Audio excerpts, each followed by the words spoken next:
अच्छा, thank you आप लोग जो लोग इधर मौजूद हैं इस वक़्त लाइव सेशन में, आप लोगों ने वक़्त निकाला है शॉर्ट नोटिस पे, थैंक यू वेरी मच। और जो लोग बाद में इस रिकॉर्डिंग को देखेंगे और इससे एंगेज करेंगे, और अगर आप लोग मुझे कोई सवाल करना चाहते हैं तो डेफ़िनेटली मुझे आप ईमेल कर लें या मैसेज करिए, मैं जवाब दे दूँगा। तो ये सेशन हमारा जो है, इसमें फ़ोकस जो है, ये एक बोली ग्रुप है मेरा व्हाट्सएप पे, जहाँ पे हम लोग लैंग्वेज की पे डिस्कशंस करते हैं मुख्तलिफ अंदाज से। उसमें पिछले खासे दिन से एक एक डिबेट चल रही थी, और लोग डिफरेंट किस्म के टेक्स्ट्स को और डिफरेंट सोर्सेस को शेयर करके उनको डिस्कस कर रहे थे। तो उस कॉन्टेक्स्ट में मैंने सोचा ये बड़ी ज़रूरत है हमको कि हम लोग डिफरेंशिएट कर सकें हिस्टोरिकल या लिटरेरी या टेक्स्ट बेस्ड अंडरस्टैंडिंग को, नॉलेज को और थिंकिंग को वर्सेस जियोग्राफिकल थिंकिंग। तो इस टॉपिक पे हम लोग आज बात करेंगे। तो और इसके शुरू करने से पहले मैं ज़रा ये कर चाहता हूँ कि आप लोग जहाँ पे भी बैठे हुए हैं, आपके पास कोई पानी का ग्लास वगैरह है? पानी है कोई? ग्लास, कोई चाय, पानी कुछ रखा है क्या? पानी तो है। ठीक है। अच्छा, अगर आपके पास है तो अच्छी बात है, अगर नहीं है तो मैं ये करूँगा कि मैं अभी जाऊँगा, अपने गिलास खाली है मेरा, इसको मैं भर के लेकर आऊँगा। आप लोग भी ये करिए कि आप लोग भी उठ के जाइए, पानी का एक गिलास लेकर आइए, और फिर हम लोग दोबारा उधर से रिज्यूम करेंगे, ठीक है? तो हर अगर अगर आपके पास पानी का गिलास नहीं है तो पानी का गिलास ले आइए, वरना चाय वगैरह। अगर आपके पास है सब कुछ मौजूद, तो आप ये करिए कि आप जहाँ बैठे हैं तो आप ज़रा खड़े होकर स्ट्रेच कर लिए, अंगड़ाई ले लिए अच्छी ज़ोर से, और ऐसे ही जो है थोड़ा-सा अपने आप को चला थोड़े से टहल कर आ जाइए। हम लोग शुरू करते हैं तकरीबन 2 मिनट में दोबारा, ठीक है? तो मैं पानी का गिलास ले आता हूँ अपने लिए भी, आप लोग भी लेकर आइए। तो ये बल्कि समझिए हमारे सेशन का पार्ट है ये एक्टिविटी, और जो लोग इसको बाद में देखेंगे, वो लोगों से भी मैं ये रिक्वेस्ट करूँगा कि वो देखते हुए इस वक़्त पॉज़ करके वो जाके पानी का गिलास लेकर आएँ, और फिर उसके बाद दोबारा रिज़्यूम करें। तकरीबन ये तकरीबन 2 मिनट का पॉज़ होगा ये, ठीक है? ऑलराइट।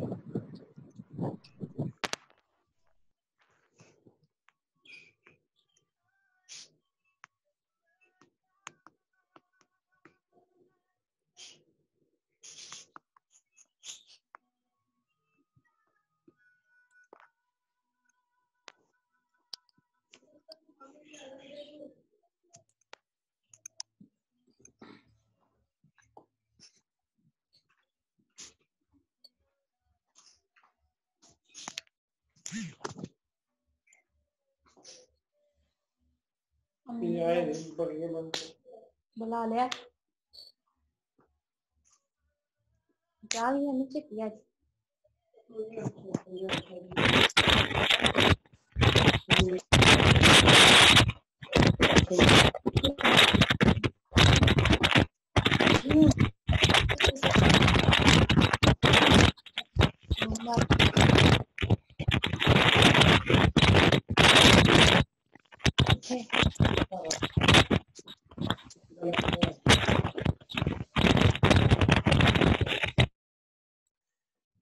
तो अभी हम लोग वेट कर रहे हैं, अभी 1 मिनट बाकी है। मैं तो पानी लेकर आ गया, मगर आप लोग अभी और लोग लेकर आ रहे होंगे।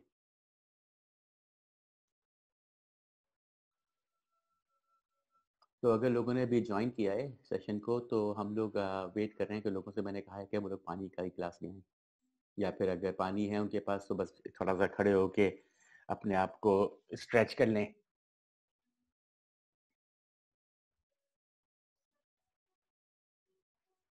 ठीक है? तो अब आप लोग आ गए वापस सेशन में ना, ठीक है? सब लोग आ गए? तो अगर आप लोगों के पास कैमरे हैं और मुनासिब समझते हैं आप लोग, तो प्लीज़ कैमरा ऑन कर लिए, वरना मैं स्क्रीन को देख रहा हूँ, मैं या तो अपने आप को देखता हूँ या सबके नाम सिर्फ। तो इट वुड बी नाइसर कि लोग नज़र आएँ। एनीवे, तो अब ये जो मैंने आपको ये एक्टिविटी दी थी छोटी-सी, ये क्यों दी? मैं चाहता था कि आप लोगों को फिज़िकली थोड़ा-सा मूव करूँ। अब आप ये नोट करिए कि आप लोग ने जो भी किया है, चाहे आप पानी लेकर आए हों, चाहे आप ने सिर्फ खड़े होकर स्ट्रेच किया हो, या कुछ भी नहीं किया हो, बैठे रहे हों 2 मिनट, जो भी किया हो, ये एक एक पीरियड ऑफ टाइम था, जो एक मटेरियल पॉसिबिलिटी थी, जहाँ पे आप लोग एक एक्शन ले सकते थे, ठीक है? ये आप लोगों ने एक्शन लिया। लिया आप लोगों ने सबने एक्शन? जी, यस, नो? ठीक है? Yes yes yes. ठीक है, अच्छा ठीक है। अब देखिए, अब ये एक्शन जो आपने लिया, ये एक मटेरियल एक्ट था जो आपने एक पर्टिकुलर फिजिकल स्पेस में किया। अब हमने वो सब लोगों ने काम तो एक ही किया, मगर हर किसी ने इसको मुख्तलिफ तरीके से किया। आप लोग किस तरह गए, कहाँ आपका किचन है, आपने किधर से ग्लास उठाया, कैसे पानी निकाला, उसको कैसे लेकर आए, या फिर आपने कुछ और किया, जो भी किया, ठीक है, वो एक एक्शन सीरीज ऑफ एक्शंस थी जो एक आप रियल टाइम में कर सकते थे। ठीक है, अगर मैं आपसे कहूँ कि जो आपने एक्शन किया था 2 मिनट पहले, उसको अनडू कर दीजिए, यानी कि एक्शन जो किया था आपने वो एक्शन ना हुआ होता, तो वो कर सकते हैं? That's not possible. Not That's not possible, possible. Not possible. तो अब मतलब ये नहीं कि ये कि हम एक्शन जो ले सकते हैं सिर्फ वो प्रेजेंट में ले सकते हैं। प्रेजेंट के आउटसाइड प्रेजेंट हम कभी एक्शन नहीं ले सकते। ठीक है, तो यानी कि हमारी एग्जिस्टेंस जो है, हमारी मटेरियल एग्जिस्टेंस जो है, वो हमेशा प्रेजेंट में रहती है, ना पास्ट में होती है ना फ्यूचर में होती है। ठीक है, यानी कि पास्ट का जो आपके ख्यालात हैं वो बदल जाते हैं इन टाइम। आपके जो आपकी जो आपके एग्जाम्पल्स आप खुद ही सोच सकते हैं कि किसी चीज को कुछ हुआ आज से 5 साल पहले 10 साल पहले, उसके बारे में आपने कुछ सोचा होगा उस वक्त, मगर उसके बारे में आपकी सोच बदलती गई होगी टाइम के साथ साथ। ठीक है, तो ह्यूमन एक्सपीरियंस और उसके रिफ्लेक्शंस और उसकी हिस्ट्रीज जो हैं वो चेंज हो जाती हैं टाइम के साथ। मगर जो जगह है, जो मटेरियल लोकेशन है, फॉर एग्जांपल आप जहां रहते हैं,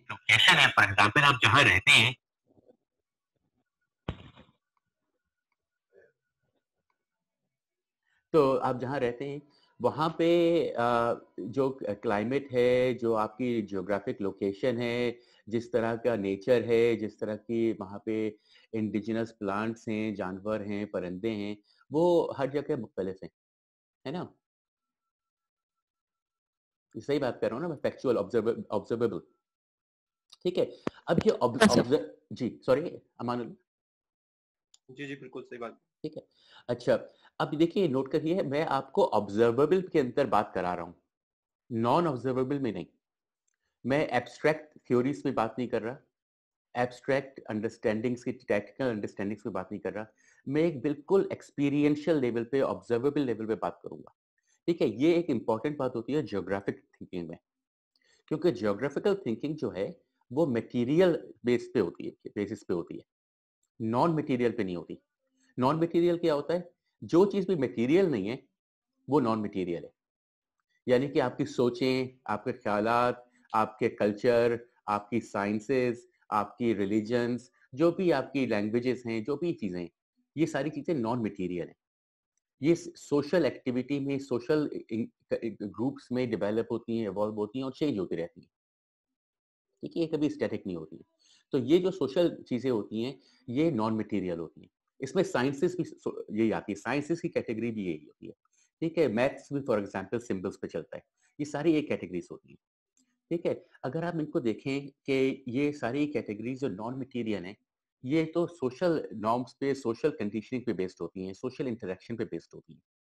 अगर मैं आपसे अब कहूँ कि आप लोग हर कोई लिखिए जरा एक एक एक जरा सा एक ऐसे लिखिए जरा सा छोटा सा मजमून, जिसमें आप लिखिए कि आपने, जब मैंने आपको एक्टिविटी दी थी तो आपने क्या किया था। ठीक है, अगर मैंने आपको ये एक्टिविटी दी अभी, तो हर कोई जो मजमून लिखेगा मुख्तलिफ लिखेगा, है ना? क्योंकि हर किसी की एक्टिविटी थोड़ी सी डिफरेंट थी। हालांकि सबने एक्टिविटी की, आपने सबने एक्टिविटी की, मगर कुछ की एक्टिविटी, सब हर किसी की एक्टिविटी डिफरेंट थी, क्योंकि ज्योग्राफिकली लोकेशन पे बेस्ड आप लोग डिफरेंट थे। तो जब आप वो लिखेंगे तो वो डिफरेंट होगा। अच्छा, उसके अंदर अंदर आप जो, अगर एक ही चीज होती, फॉर एग्जांपल एक ही एक फैक्ट, मटेरियल फैक्ट सबका एक ही जैसा होता, जो कि बहुत मुमकिन नहीं है, मगर चलिए अगर होता, तो भी हर किसी का इंटरप्रिटेशन थोड़ा सा मुख्तलिफ होता है, लोगों की तवज्जो मुख्तलिफ होती है, आप एक ही चीज को मुख्तलिफ तरीके से देखते हैं। जैसे कि एक हमारी यहाँ कहानी है ना, बचपन में आप हम लोग समझे सुनी हो कि वो हाथी को जो है, अगर अंधे लोग हैं, 3 अंधे लोग, वो अगर हाथी को छुए तो उनको क्या बता होता है? तो एक आदमी जो है दुम को छूता है, एक किसी कोई जो है उसकी सूंड छूता है, और एक उसकी कोई टांग छूता है। आपने सबने कहानी सुनी है ना ये बचपन में? ठीक है, यही है। अगर आप इसको देखें कि हर किसी का फिर ज़ाविया मुख्तलिफ होता है, हर किसी का एक्सपीरियंस मुख्तलिफ होता है। अब एक ही एक्सपीरियंस को अगर मुख्तलिफ लोग लिखें, तो वो मुख्तलिफ लिखेंगे। अगर और जब उसको एक ही चीज़ लिखी चीज़ को 4 लोग पढ़ें या 2 लोग पढ़ें, तो हर कोई उसको मुख्तलिफ ज़ाविये से और मुख्तलिफ तरीके से उसको सब पढ़ेगा। ठीक है? यानी कि एक अगर मैं आपको चीज़ लिखी भी दे दूँ, तो यहाँ पे इस वक़्त 28 लोग हैं मेरे साथ मुझको मिलाकर, तो हर 28 लोगों में से हर किसी की अंडरस्टैंडिंग उस राइटिंग के बारे में कुछ मुख्तलिफ होगी, है ना? तो आप ये देखो नोट करिए कि जो आदमी लिख रहा है, उसमें उसकी अपनी एक कंडीशनिंग एक टेक्स्ट में जाती है, प्लस जो रीडर है फिर उसको लेकर आता है। फिर उसके बाद आप सोचिए कि अब ये हम इसको लिटरेचर रिव्यू में ले आते हैं और हर चीज़ को हम जो है लिटरेचर पे बेस्ड करके और रीडिंग पे बेस्ड करके और हिस्ट्रीज़ पे बेस्ड करके चलते हैं। कि फॉर एग्जाम्पल इसने ये कहा और इसकी ये किताब है और इसकी ये किताब है और इसकी ये किताब है। ठीक है, वो हर किताब जो है एक ज़ाविया है और उसके ऊपर जो आपका तबसरा है, वो आपका ज़ाविया है, आपका एंगल है। मगर जो रियलिटी है वो तो कुछ और है। ठीक है? तो आप ये नोट करिए कि रीडिंग्स के अंदर और लिटरेसी जो है एक बहुत अच्छी चीज़ है, मगर लिटरेसी हमको गलत रास्ते पे भी ले जा सकती है। स्पेशली जब आपकी लिटरेसी आपकी जियोग्राफिकल सेटिंग से मुख्तलिफ हो, डिफरेंट हो। क्योंकि जब आपकी जियोग्राफिक कंडीशनिंग कंडीशंस जो हैं, जो आपकी एनवायरमेंटल कंडीशंस है, उसके उसके से इंटर रिलेटेड नहीं होगी जब तक आपकी लैंग्वेज और लिटरेसी की प्रैक्टिसेस और आपकी अंडरस्टैंडिंग और नॉलेज बिल्डिंग की प्रैक्टिसेस, तब तक आपकी नॉलेज बिल्डिंग आपके इस्तेमाल में नहीं आ सकती। वो क्यों? क्योंकि आपकी नॉलेज बिल्डिंग आपकी अपनी जो लोकल सेटिंग है उसके ऊपर बेस नहीं है। अब फॉर एग्जाम्पल, और इसको इस्तेमाल किया जा सकता है इस गैप ऑफ नॉलेज का भी, इसको हम देखते हैं कैसे। फॉर एग्जांपल, अब अगर आपने पाकिस्तान में पढ़ा हो जैसे मैंने पढ़ा है पाकिस्तान में, तो पाकिस्तान में हमने एक मेरे को याद नहीं कि मेरे से क्लास 7th 8th में 9th में कब था, डैफोडिल्स थी विलियम वर्ड्सवर्थ की एक पोएम ना, I wandered lonely as a cloud that floats high over vales and hills.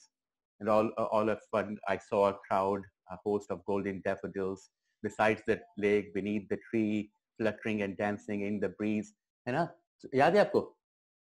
आप लोगों ने कुछ पढ़ी पढ़ी होगी। देखिए मुझे याद है, क्या मुझे अभी तक वो सबक याद है स्कूल से। I remember the last stanza of this song. है ना? And When often couch on my I often on my couch I lie in pensive or in vacant mood. They flash upon the inward eye. That is bliss of solitude. हाँ, बिल्कुल, बिल्कुल, बिल्कुल। अच्छा, हमने सबने ये पढ़ी ना, आपने भी पढ़ी, मैंने भी पढ़ी, आपने बांग्लादेश में पढ़ी, मैंने पाकिस्तान में पढ़ी, हमारे दोस्तों ने इंडिया में भी पढ़ी होगी, श्रीलंका में भी, नेपाल में भी, हम लोगों ने सबने ये पढ़ी होगी इस तरह की पॉइंट्स ना, और हमने सब ये कुछ न कुछ याद भी होंगी।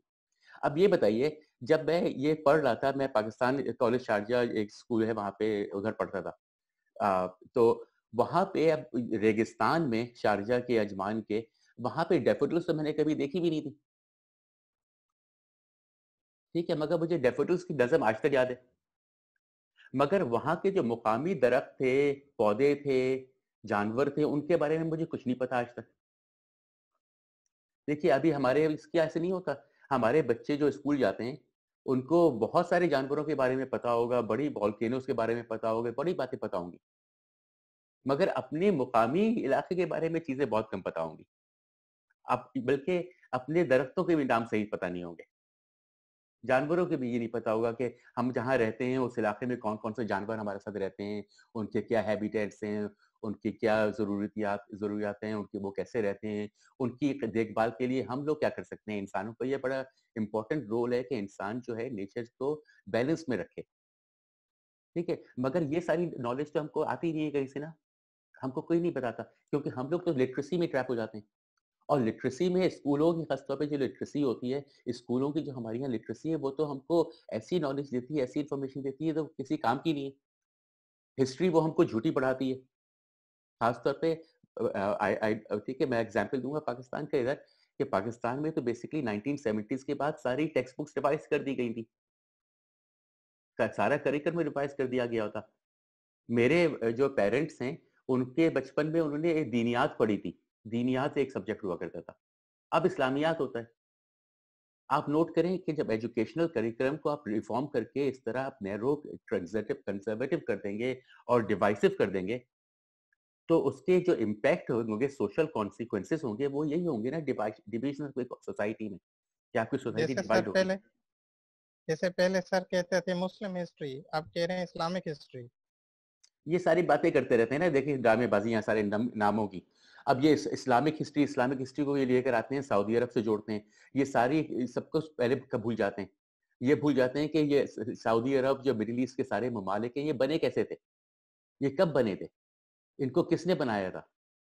सऊदी अरब के नाम तो सऊद फैमिली के ऊपर है। सऊद फैमिली क्या थी, वो कहाँ से आई थी, क्यों बनी थी, उसके सऊद बादशाह क्यों बना था, उसको किसने वेपन्स दिए थे, उसको किसने फाइनेंस किया था, किसने सपोर्ट किया था, ये सब हम भूल जाते हैं।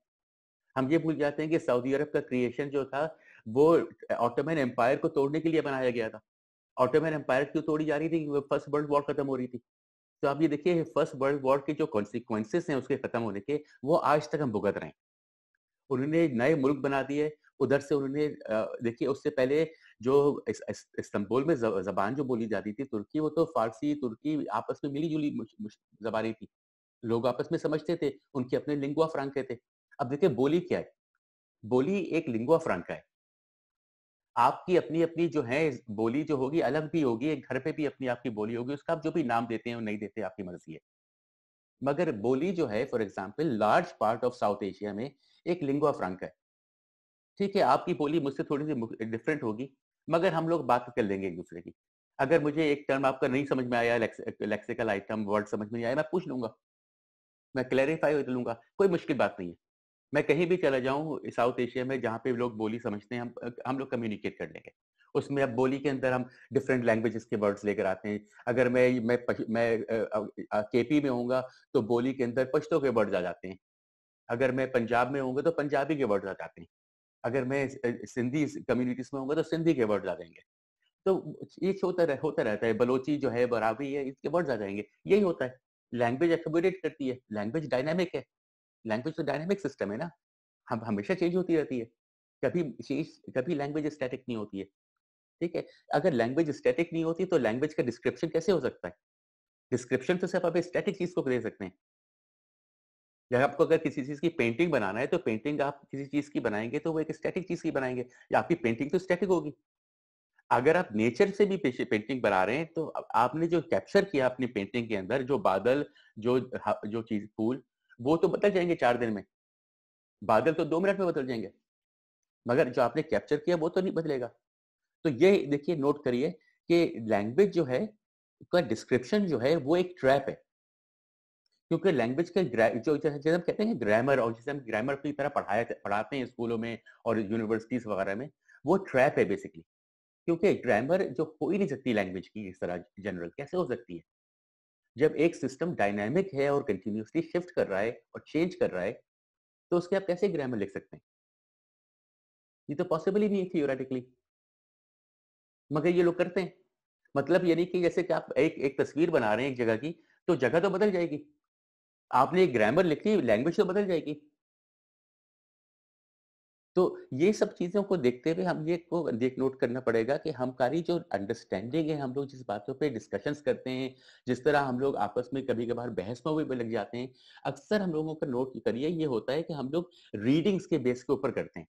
इसने ये कहा या उसने ये कहा और उसने ये लिखा और उसने ये लिखा, और ये देखो ये इसका सोर्स और ये सोर्स, और उसके बाद ये कि मेरा ख्याल है कि ये सोर्स सही नहीं है क्योंकि ये सोर्स इससे कॉन्ट्रडिक्ट करता है। अब उसमें क्या हुआ, किसी की सोच पे आपकी अपनी सोच आ गई। आपने ये लिखा, आपकी सोच पे किसी और की सोच आ गई। ठीक है, इस तरह की थिंकिंग में एंगेज करने से, इस तरह की अनफॉर्चुनेटली एकेडमिया में भी लिटरेचर रिव्यू में जो फाइंडिंग द गैप का जो सिचुएशन प्रॉब्लम है वो भी यही है, क्योंकि वो फाइंडिंग द गैप में इसी तरह आपको ट्रैप करता है। तो इस ट्रैप में हमें नहीं फंसना, फाइंडिंग द गैप में हमें नहीं फंसना। हमको जियोग्राफिकल थिंकिंग में के बेसिस पे, हमको रियलिटी पे बेस करके अपने हालात को देखकर उधर से अपनी लिटरेसी क्रिएट करना है, उधर से अपनी एजुकेशनल प्रैक्टिसेस क्रिएट करना है, उधर से अपनी लैंग्वेज की थ्योरीज और ओरिएंटेशन क्रिएट करना है, और एजुकेशन की भी। अब ये इनको कैसे करेंगे, कैसे देखेंगे, मैं आपको जरा एग्जांपल्स देता हूँ। ठीक है, आपको बल्कि एक मैं वॉक थ्रू कराता हूँ। अगर आपके पास इस वक्त ऐसा है कि लैपटॉप वगैरह है तो आप लोग अपने लैपटॉप से भी कर सकते हैं, वरना मैं अपना स्क्रीन शेयर करूंगा। तो आप लोग इसको अपने लिहाज से भी कर सकते हैं, ये चेंजेस चेंज नहीं होगी क्योंकि हम लोग थोड़ी सी जियोग्राफिकल थिंकिंग करेंगे। ठीक है,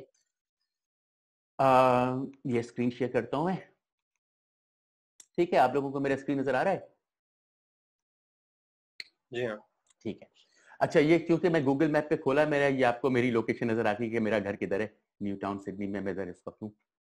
ठीक है, आपको ये मेरी जियोग्राफिकल लोकेशन भी नजर आ गई। आप लोग जहां जहां पे होंगे, अगर आपकी मैप की सेटिंग जो भी होगी, आप वहां वहां पे खोलेंगे अपने नक्शे ना। मैं इसको लेके जा रहा हूँ मिडिल ईस्ट के ऊपर। अब यहाँ पे मैं जरा इसको एक्सपेंड करता हूँ। ठीक है, अब मैंने जरा इधर एक्सपेंड कर दिया। ठीक है, अब मैं इसमें सेटिंग्स पे जाता हूँ जरा। इसमें एक ऑप्शन होता है, ये मैं आपके साथ रियल टाइम में कर रहा हूँ ताकि आप लोग इसको देखें कि ये जियोग्राफिकली रियल टाइम में इस वक्त हो रहा है। और जो लोग बाद में देखेंगे ऑब्वियसली वो उनको पता होगा ये रिकॉर्डिंग हो रही है। ठीक है, चलिए ये इसको मैं इसी तरह छोड़ देता हूँ। ठीक है, अब आप लोग सब मेरा मैप देख रहे हैं ना, है जी ना? सर। ठीक है, आप लोग खुद भी ये मैप खोल सकते हैं ना आप लोग। और मोस्ट वेरी पॉसिबली कि आपके जो मैप्स होंगे वो डिफरेंट लैंग्वेजेस में उसकी कोडिंग होगी। उर्दू में नाम लिखे होंगे या बंगाली में लिखे होंगे या हिंदी में लिखे होंगे, डिपेंड करता है आप कहाँ पे देख रहे हैं ये। ठीक है, चलिए कोई बात नहीं, उसको हम छोड़ देते हैं इस वक्त। हमें को जियोग्राफिकल थिंकिंग करना है, इसलिए हमको एक काम करना पड़ेगा, हमको सारे नाम हटाने पड़ेंगे। सारे बॉर्डर्स और जो आपको नजर आ रहे हैं मैप पे, इस पर बॉर्डर्स आपको नजर आ रहे हैं ना, मुख्तलिफ कंट्रीज के जो बॉर्डर्स आपको नजर आ रहे हैं, इन बॉर्डर्स को आप इरेज कर दीजिए। ठीक है, इन बॉर्डर्स को आप इरेज कर दीजिए और आप ये समझिए कि सिर्फ ये आपको लैंड नजर आ रहा है, कोई नाम नहीं है इधर। अच्छा, हमने ये क्यों किया? क्योंकि बॉर्डर्स और नाम जो हैं ये तो ह्यूमन क्रिएशंस है ना, और आपको पता है इसीलिए बॉर्डर्स पे वॉर होती रहती है पूरे वक्त, क्योंकि बॉर्डर्स जो हैं ये ह्यूमन क्रिएशंस हैं। और नोट करिए, सारी बॉर्डर्स जो हैं ये पोस्ट जिसे कहते हैं हम लोग, मैं जिसे कहता हूँ कॉलोनाइजेशन का सेकंड फेज, यानी कि जो कॉलोनियल पावर्स अपनी उधर से विड्रॉ कर उन्होंने जगह जगह पे कंट्रीज बना दी, और उन कंट्रीज में हर जगह बॉर्डर डिस्प्यूट्स पड़े हुए, और जिसकी वजह से जंग है। अब नोट कर लीजिए, बॉर्डर्स जो है वो ह्यूमन कंस्ट्रक्ट है, वो जियोग्राफिकल कंस्ट्रक्ट नहीं है। अब जियोग्राफिकल कंस्ट्रक्ट क्या है? जियोग्राफिकल कंस्ट्रक्ट फॉर एग्जांपल ये है कि आप अब मक्का को हम देखें, यहाँ पे मक्का आप नोट करिए कि ये कहाँ पे है, इसकी लोकेशन आपको कहाँ नजर आती है? आपको नजर आता है कि ये ऊपर जो एक समंदर है, यहाँ पे ऊपर आपको माउस में फॉलो करता हूँ, ये एक समंदर है, जो भी आप इसे नाम दीजिए। इस समंदर के आसपास के आबादियां हैं मुख्तलिफ, इन आबादियों में, और यहाँ पे नीचे इधर इथियोपिया वगैरह के इलाके में यहाँ पे भी आबादियां हैं, और मुख्तलिफ इलाकों में सारी आबादियां हैं।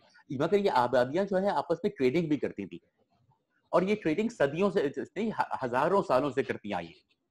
ठीक है, ये एस्टेब्लिश ट्रेडिंग रूट से जो आपके आजकल के जिसे हम कहते हैं मेडिटेरेनियन सी, उस इलाके से ये निकल कर आते थे, और ये आते थे इथियोपिया वगैरह से, ईस्ट अफ्रीका से ट्रेडिंग होती थी। ये हिस्टोरिकल रूट्स हैं, बहुत सदियों सदियों सदियों पुराने। ठीक है, थाउजेंड्स ऑफ ईयर्स ओल्ड। अब इसमें नोट करिए मक्का की इंपॉर्टेंस क्या है। मक्का इसमें तकरीबन सेंट्रल पॉइंट है। ठीक है, अब जब वो सेंट्रल पॉइंट है और बाकी जो इलाके हैं, तो अब ये सेंट्रल पॉइंट ये एक बड़ा अच्छा ही जगह है, क्योंकि यहाँ पे आके ट्रेडिंग अच्छी हो सकती है। तो आपको इधर से पूरा नहीं जाना पड़ेगा, उनको भी पूरा नहीं आना पड़ेगा, और बाकी इलाकों से भी लोग आ सकते हैं, है ना? अच्छा, अब आप ये करेंगे कि इधर से क्यों आते हैं, ये इधर ये जो इस इलाका है जो आजकल इजिप्ट कहते हैं, हमें जिसे सूडान कहते हैं, इधर से क्यों नहीं आते? तो अगर जियोग्राफिकल थिंकिंग हम करेंगे तो हमको ये पता है कि यहाँ पे दरिया नील है, और दरिया नील में मगरमच्छ बहुत हैं, क्रोकोडाइल्स हैं बहुत, और ये क्रोकोडाइल्स जो हैं इंसानों के लिए बड़े नुकसानदेह होते हैं, है ना? तो ये जो इलाका है ये बेहतर है कि आपके लिए अच्छा नहीं है कि आप इधर से आए, ये खतरनाक इलाका है। तो मतलब यानी कि ये इलाका जो है ये रिलेटिवली बेहतर है, अच्छा तो ये भी नहीं है क्योंकि ये रेगिस्तान है, मगर रिलेटिवली बेहतर है ना? अच्छा, प्लस ये कि सर्दियों में तो अच्छा मौसम होता है, गर्मियों में तो बड़ी गर्मी होती है, मगर सर्दियों में तो मौसम बुरा नहीं होता, आपको पता है ये बात, है ना, गल्फ कंट्रीज में। तो यानी कि ये कि अगर मौसम अच्छा हो जिस जमाने में, उस जमाने में सब लोग इधर आ सकते हैं ना। अब ये बताइए, यहाँ पे कोई, जब आपका कोई रिलीजन भी नहीं है, कुछ इधर मजहब की ऐसी कोई बात नहीं है, आज से सैकड़ों साल पहले की बात है, तो आपके ख्याल से कोई आदमी जो होगा वहां पे रेगिस्तान में कोई इधर रहता है इस इलाके में, कोई इस इलाके में, कोई उस इलाके में, कोई किसी वादी में, आपके ख्याल से उन वादियों से निकलकर जुलाई और अगस्त की जो गर्मी होती है रेगिस्तान की, उस रेगिस्तान की गर्मी में गुजर कर वो अपने काफिले लेके जाएंगे क्या मक्का ट्रेडिंग करने के लिए?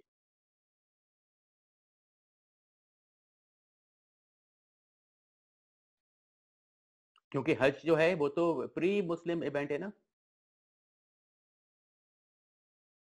Seems difficult. ऐसे ही लगा। है ना, डिफिकल्टी इट्स इम्पॉसिबल। ठीक है, ऐसा हो ही नहीं सकता, क्योंकि काफिले जब गर्मियों में निकल के जाएंगे रेगिस्तान में तो मरेंगे। आप मरने तो नहीं जा रहे।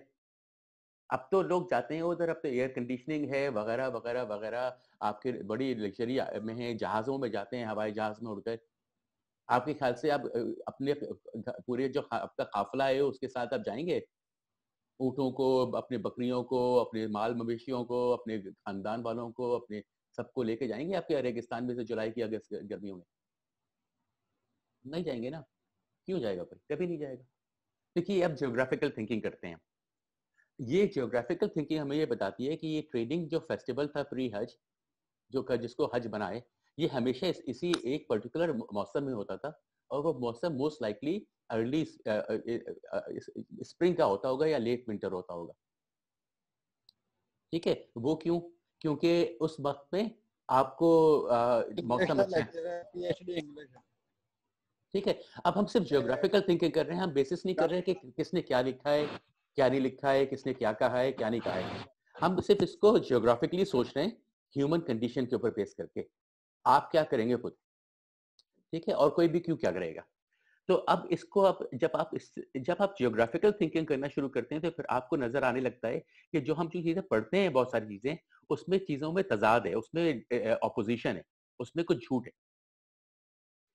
अच्छा, तो अब ये तो एक सवाल बनता है। अब इस सवाल को मैंने एक ऐसे कंपटीशन में भी बनाया था जिसमें प्रॉफ नो में कंपटीशन बनाया था, उसमें कुछ आए हैं सबमिशंस, मगर वो सबमिशंस हमारी जो इवैल्यूएटिंग टीम है उनमें से किसी ने भी उनको पसंद नहीं किया, तो उनमें से कोई जीतेगा नहीं। तो हम इसको एक्सपेंड करेंगे और हम 6 महीने देंगे इसको और रिसर्च करने के, लोगों को दिखने के लिए। तो एनीवे उसका अनाउंसमेंट मैं बाद में करूंगा, मगर उसके अंदर मैं कहूंगा आप लोगों से कि आप ज्योग्राफिकल थिंकिंग कीजिए। ठीक है, टेक्स्ट पे नहीं जाइए, क्योंकि टेक्स्ट जो है वो फिर मसला आ जाता है, कौन सी टेक्स्ट कहाँ है, किसका सच्चा है, किसका सच्चा नहीं है, किस पे आप यकीन करते हैं, किस पे भरोसा करते हैं, किस पे नहीं करते हैं। इन 4 चीजों में पड़ जाते हैं, हम इन डिबेट्स में पड़ जाते हैं, और इन डिबेट्स में पढ़ने से सब बहसें होती हैं और बहसें होती हैं, डिस्कशंस होते हैं, मगर जो हम जिस तरह से हम एक्शन ले सकते हैं, जिस तरह से हम काम कर सकते हैं, वो उसमें नहीं हो पाता है, क्योंकि उसकी एब्सेंस है, उसकी उस कंडीशनिंग की। वो क्यों? क्योंकि हमारी थिंकिंग मटेरियल, ज्योग्राफिकल और प्रेजेंट बेस्ड नहीं है, कि हम ये सोचें कि हमारी चीजें प्रेजेंट बेस्ड, एक्टिविटी बेस्ड हों, ताकि हम अपने स्टूडेंट्स को, अपने जो हमारे कॉलीग्स हैं उनके साथ हमारी जो रिसर्च है उससे एक्शन हो, और उस एक्शन से हमारी कम्युनिटीज बेहतर हो। और ये इस कॉन्ट्रास्ट टू कि हम इस ऐसी बहसों में पड़ जाएं कि किसने क्या कहा और किसकी थ्योरी अच्छी है और किसकी थ्योरी अच्छी नहीं है, और किसकी हिस्ट्री पे सच है और किसकी हिस्ट्री में झूठ है, क्योंकि ये बहस हमको कहीं लेके नहीं जाती कभी। तो जियोग्राफिकल थिंकिंग के हिसाब से कर सकते हैं। फॉर एग्जाम्पल, अब मैं आपको एक और बात बताऊं, ये साउथ एशियन वालों के लिए बहुत इंपॉर्टेंट है समझना। ठीक है, हम लोगों का अगर अगर आप पाकिस्तान में आपकी एजुकेशन हुई है जैसे मेरी हुई है, तो मुझे ये हिस्ट्री पढ़ाई गई है, मुझे पता है कि आप अगर इंडिया में हैं या अगर आप बांग्लादेश में हैं या नेपाल में हैं, तो ये आपकी हिस्ट्री सोचते डिफरेंट हो। ये हमारी सबकी हिस्ट्री हमको एक नहीं पढ़ाई जाती, तो यही एक क्वेश्चनेबल बात है। ठीक है, मगर हम जो क्वेश्चन रेज करूंगा मैं आपसे, वो ये कि मुसलमान जो हैं, मुसलमान साउथ एशिया कब आए और कैसे आए? अगर आप पाकिस्तान से हैं तो मैं आपको जवाब दे सकता हूँ कि मोहम्मद बिन कासिम आए थे 712 में, और उन्होंने आए थे, वो सिंध में इन्वेट किया था उन्होंने, और वहां पे उधर वहां पे राजा था, राजा दाहिर। अगर आप पाकिस्तान से हैं तो आप समझेंगे कि राजा दाहिर बड़ा बुरा था, और आप राजा दाहिर से जंग हुई, और इस तरह मुसलमानों ने वहां पे आके लोगों को लिबरेट किया और बेहतर किया, है ना। ये आपने हिस्ट्री पढ़ी होगी पाकिस्तान से। अगर आप कहीं और से पढ़ी होगी तो आपने इसको ये भी इंडिया से पढ़ी होगी फॉर एग्जांपल, तो आप इसको रंग बिल्कुल बदल सकते हैं। आप कह सकते हैं कि वहां का राजा तो बड़ा अच्छा था और लोग बड़े खुशहाल थे, वहां पे वहां की खुशहाली से जलकर कोई एक आया था, वो वहां पे आके उसने हमला किया मोहम्मद बिन कासिम ने, और उसने हिंदुओं को सारा को मारा और वहां पे उनको पे जुल्म किया और उनको काबिज कर लिया, और इस तरह मुसलमान आए। अब आप ये नोट करिए कि ये हिस्ट्री जो है, ये हिस्ट्री कॉन्फ्लिक्ट की हिस्ट्री है, ये हिस्ट्री वायलेंस की हिस्ट्री है। अच्छा, वायलेंस की हिस्ट्रीज जो हैं, आप नोट करिए कि अगर आप हिस्ट्रीज पढ़ें, जितनी भी आप हिस्ट्रीज की बुक्स पढ़ेंगे, सारी हिस्ट्री की बुक्स वायलेंस पे बेस्ड होती हैं। अजीब सी बात नहीं है, हमेशा वायलेंस पे बात होती है कि यहाँ पे वायलेंस और यहाँ वायलेंस और यहाँ वायलेंस और यहाँ वायलेंस। कभी ये नहीं होता कि लोगों में के इंटर रिलेशनशिप्स क्या थे, आपस में कैसे लोग रहते थे, मिलजुल के कैसे रहते थे, कहाँ कहाँ अच्छाइयाँ थी, मल्टीलिंगुअलिज्म, मल्टीकल्चरलिज्म, इससे कैसे इंटीग्रेटिव सोसाइटीज में लोग रहा करते थे, क्योंकि लव तो रहते थे साइड बाय साइड, हर तरह के बिलीफ होते थे। ये एक भी नहीं था कि यहाँ पे हमारा जो फॉर एग्जांपल आज जिसे कहते हैं पाकिस्तान, जो आजकल हम जिसे कहते हैं केपी, और जो अफगानिस्तान का इलाका है जहाँ पे आजकल बड़े तालिबान और मुसलमान लोग हैं, ये इनको मुसलमान तो 200 साल की पहले किया गया था, और आज भी वहां पे कबीले हैं जो मुसलमान नहीं हुए, जिनके ऊपर अभी तक लोग चढ़े होते हैं कि मुसलमान बन जाओ, जैसे कालाश कम्युनिटी है ना। तो आप ये देखिए कि वहां उस इलाके में तो मुख्तलिफ, जैसे कैलाश का अपना रिलीजन, उनका अपना रिलीजन, किसी को नहीं पता क्या है।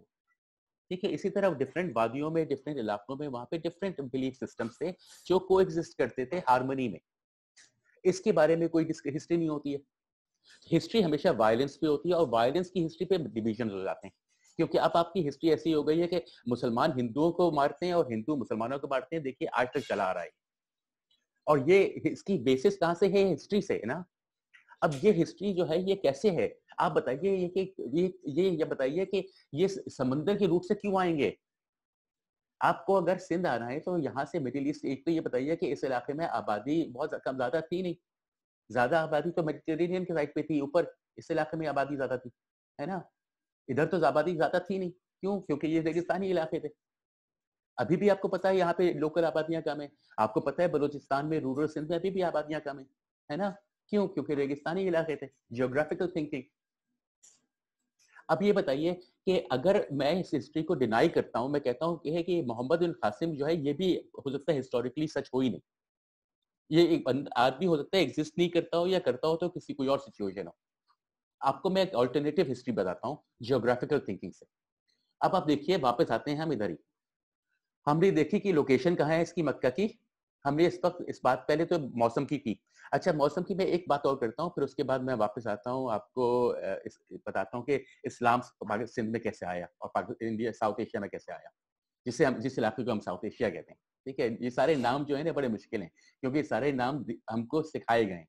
एशिया भी नाम सिखाया गया है, साउथ एशिया भी हमको सिखाया गया है। ठीक है, ये सारे इलाके एक दूसरे लोग जानते थे एक दूसरे को। ये ट्रेडिंग रूट्स बहुत पुराने थे, चाइनीज ट्रेडिंग रूट्स इलाके में थी, मंगोल ट्रेडिंग रूट्स थे, अरब ट्रेडिंग रूट्स थे, पर्शियन थे, बहुत मुख्तलिफ नेशनैलिटीज के जैसे लोग होंगे, मुख्तलिफ जबानें बोलने वाले लोग थे। इनके आपस के नेटवर्क्स थे, आपस के मेले थे, आपस के इनके फेस्टिवल्स थे, यहाँ पे लोग जानते थे, एक दूसरे से मिलते थे, ट्रैवल करते थे, सब कुछ ये है था।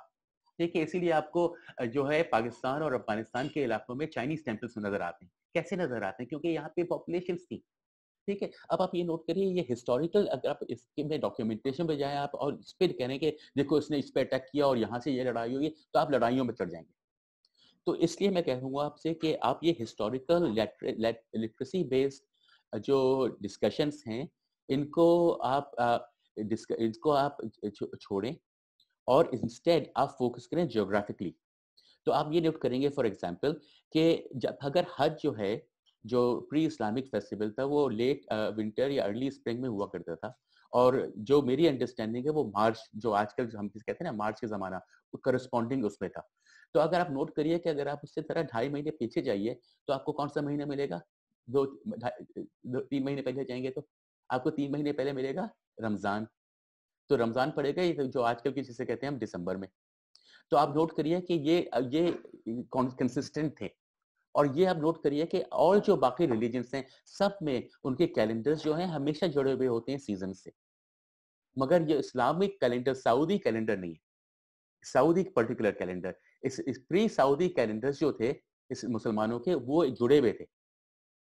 जैसे कि फॉर एग्जांपल प्री सऊदी जो कैलेंडर है, जो इसको आजकल हम इस्तेमाल करते हैं, ये जिसे लूनर कैलेंडर कहते हैं, ये लूनर कैलेंडर तो हजरत मोहम्मद सल्लल्लाहु अलैहि वसल्लम की पैदाइश से पहले खत्म हो चुका था इस्तेमाल होना, 200 साल पहले बंद हो चुका था। तो जब हुजूर सल्लल्लाहु अलैहि वसल्लम की पैदाइश हुई, तो उस जमाने में वहां पे एक और कैलेंडर इस्तेमाल किया जा सकता है, जिसे कहते हैं लूनी सोलर कैलेंडर। ये जूइश भी इस्तेमाल करते हैं। आपको पता है जूइश का कैलेंडर भी लूनर है ना? यहूदियों का कैलेंडर भी लूनर है, मगर उनके त्योहार तो हमेशा जुड़े हुए होते हैं मौसम से। तो ऐसा कैसे कि आप मुसलमानों के नहीं जुड़े हुए? क्योंकि यहूदियों का कैलेंडर तो पुराना है मुसलमानों से। तो यहूदियों ने इसे डेवलप किया था पहले, और 200 साल पहले ये मुसलमानों के हजरत मोहम्मद की पैदाइश से 200 साल पहले उन्होंने ये कैलेंडर छोड़ दिया था और लूनी सोलर कैलेंडर अडॉप्ट कर लिया गया था। क्यों? क्योंकि लूनी सोलर कैलेंडर की जो अलाइनमेंट थी सीजन्स की और कैलेंडर की, वो बेहतर थी। और प्योर लूनर कैलेंडर में इनको पूरे वक्त एडजस्टमेंट करना पड़ते थे एडिशनल मंथ्स की। लूनी सोलर कैलेंडर में भी बड़े एडजस्टमेंट्स करना पड़ते हैं। इसलिए ये इन कैलेंडर्स की एडजस्टमेंट्स की वजह से, क्योंकि अगर आपको कंसिस्टेंट रखना है, जो अभी तो नहीं है ना कंसिस्टेंट, जैसे कि अभी तो रमजान अभी जो ईद गुजरी है वो तो मई में गुजरा है ना, बड़ा गर्मी में। तो ये अगर आपको कंसिस्टेंट रखना है एक ही महीने में कि हमेशा रमजान दिसंबर में होगा, तो आपको कैलेंडर को मैनिपुलेट करना पड़ेगा। तो ये तो इच्छा नहीं है। तो आपको ये पता है कि पुराने जमाने में जो हज की जो डेट हुआ करती थी, वो 1 साल पहले अनाउंस की जाती थी कि इस तरह होगी, और उस पे अनाउंसमेंट पे कैलेंडर बांटे जाते थे कि अब अगले साल का ये कैलेंडर होगा, और हमेशा महीने थोड़े-थोड़े बदले हुए होते थे। क्यों? क्योंकि ये लूनर और लूनी सोलर कैलेंडर्स का ये एक रिक्वायरमेंट थी।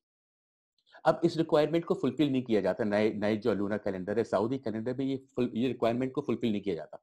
अब ये आप खुद ही देख लीजिए कितना बैकवर्ड कैलेंडर है। अब उसके बाद उमर खय्याम ने और उनके साथियों ने, जब उमर खय्याम तो आपको पता है कितने जबरदस्त मैथमेटिशियन थे। अच्छा ये बताइए कि मैथमेटिक्स और एस्ट्रोनॉमी में जो मुस्लिम स्कॉलर्स इतने वेल एस्टेब्लिश थे, वो क्यों थे? अब ये नोट करिए क्यों।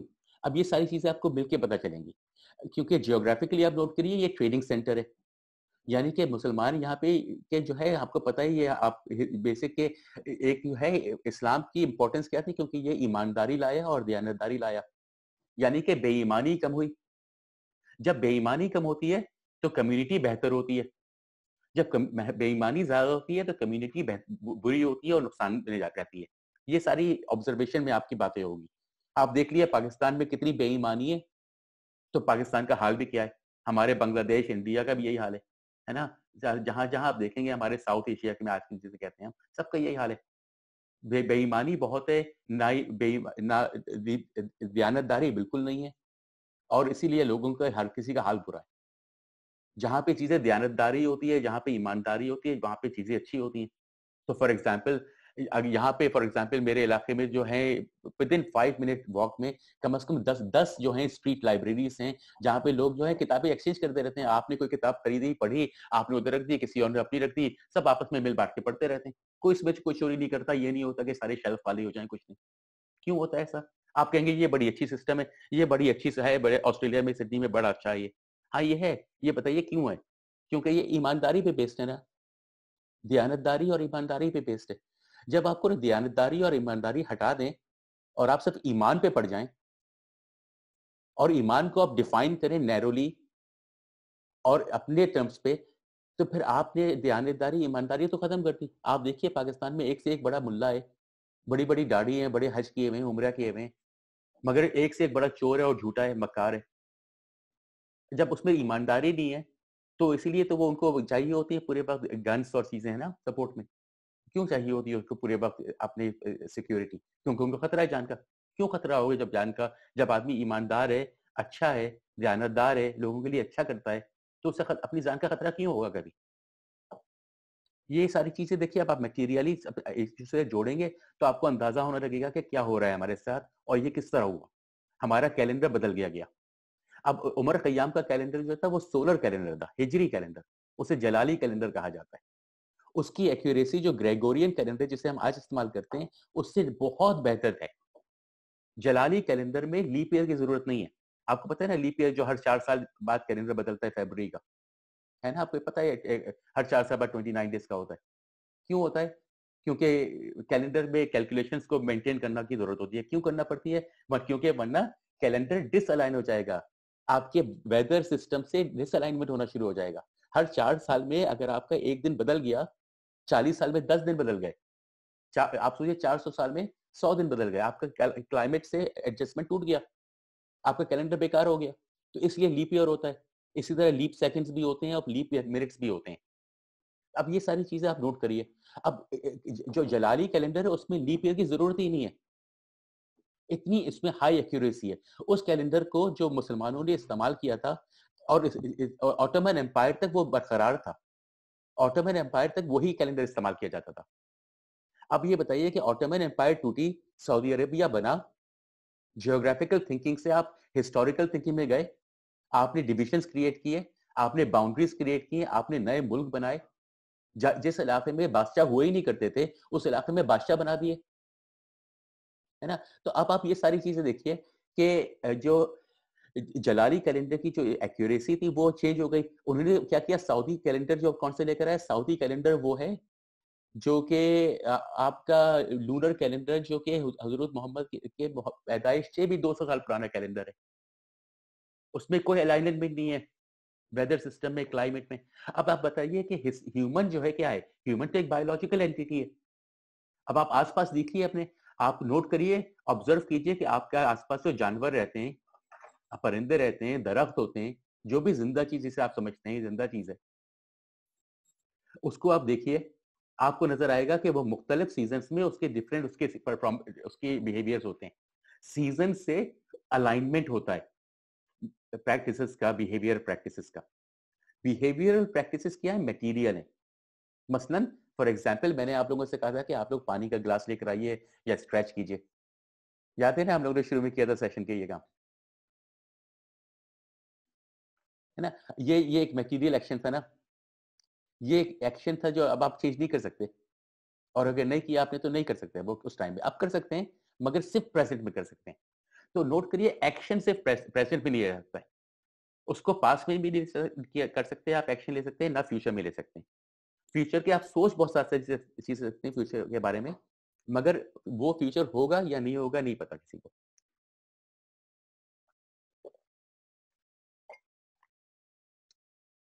तो अब ये नोट करिए, फॉर एग्जांपल आप फ्यूचर की बात कर रहा हूँ कि हम में से किसी ने भी नहीं सोचा होगा 6 महीने पहले कि ये कोविड आएगा और आज हमारी जिंदगी इतनी बदल जाएंगी जैसे बदल गई है। और मैं ये जो मैंने ऐसे लिखा है कॉलोनाइजेशन 3.0 मैंने आप लोगों से शेयर किया, अगर आप उसे नोट करेंगे तो वो इसी तरह की जियोग्राफिकल थिंकिंग पे बेस्ड है। वो मैं हिस्टोरिकल थिंकिंग के ऊपर बेस नहीं करता हूँ। हिस्ट्री में मैं जब जाता हूँ जब मुझे जियोग्राफिकल थिंकिंग से मेरे पास क्वेश्चंस डेवलप होते हैं, और उन क्वेश्चंस की मैं अंडरस्टैंडिंग डेवलप करने के लिए हिस्टोरिकल चीज़ों को मैं एक्सप्लोर करता हूँ। और मैं उन चीज़ों को जो पढ़ता हूँ उसको मैं किसी को भी यकीन नहीं करता। वो क्यों? क्योंकि आप कैसे यकीन कर सकते हैं किसी चीज़ को जो आपके दुश्मनों ने लिखी हो? हमारे कौन से दुश्मन थे? हमारे सबके दुश्मन एक ही थे ना, हमको सबने अंग्रेजों ने मारा। अब नोट करिए, हम एक दूसरे से तो लड़ते हैं, अंग्रेज हमारे बड़े दोस्त हैं। जिन्होंने हमको तबाह किया वो हमारे दोस्त हैं, और जब हमारे भाई थे जिनके साथ हम हमेशा जिंदा रहते थे, मिलजुल के रहते थे, वो हमारे दुश्मन हो गए। क्यों? क्योंकि हिस्ट्री उन्होंने हमारे लिए बना दी, हिस्ट्री उन्होंने हमारे झूठ पे बनाई, क्योंकि इस्लाम वहां पे स्प्रेड होकर आ ही नहीं सकता इस तरह समंदर के थ्रू। वो कैसे आया? अब आप ये नोट करिए।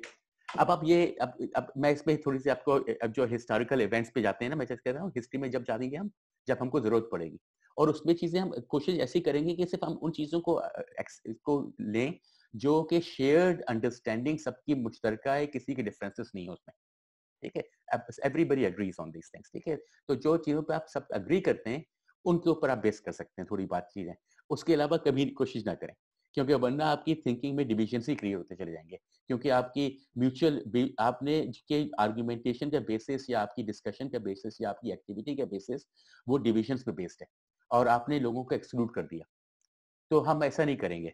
हम जियोग्राफिकल थिंकिंग में किसी को एक्सक्लूड नहीं करेंगे, हम जियोग्राफिकल थिंकिंग में सबको इंक्लूड करके चलते हैं, और देखते हैं बिल्कुल कि human existence, human condition, geographical relationship, climate, आपकी टोपोग्राफी, वेदर सिस्टम्स, आपकी उधर वहाँ पे और बायोलॉजिकल लाइफ्स, वहाँ पे सारी चीजें जो होंगी वो कैसी होंगी, और उसके जो ह्यूमन इम्पैक्ट्स होंगे वो क्या होंगे। तो फॉर एग्जाम्पल अगर आप इस इलाके में रहते होंगे तो आप ये नोट करिए कि खासा इसमें यहाँ पे हरियाली नहीं है ना ज्यादा, इस इलाके में ज्यादा हरियाली नहीं है, कोई जंगल नहीं है, है ना? यहाँ पे ज्यादा बारिश तो नहीं होती ना, यहाँ पे खेत वेत तो बहुत ज्यादा नहीं है ना। तो मतलब क्या हुआ कि यहाँ पे रहने वालों को जो है ऑब्वियसली ताज़ा सब्जी वगैरह ज़्यादा नहीं मिल पाती होगी, कम होती होगी, लिमिटेड होती होगी। जो वादी में होगी वो वादी से बाहर तो ज़्यादा नहीं होगा। तो ऑब्वियसली फिर उनके खाने पीने के तरीके मुख्तलिफ होंगे, उनके रहने सहने के तरीके मुख्तलिफ होंगे, ठीक है? जहाँ पे जो इलाका होगा वो उसके मुख्तलिफ होंगे, यहाँ पे जो इलाका होगा उसके मुख्तलिफ होंगे। क्यों होंगे? क्योंकि जहाँ पे लोग रहते हैं वो वहाँ के लिहाज से करते हैं।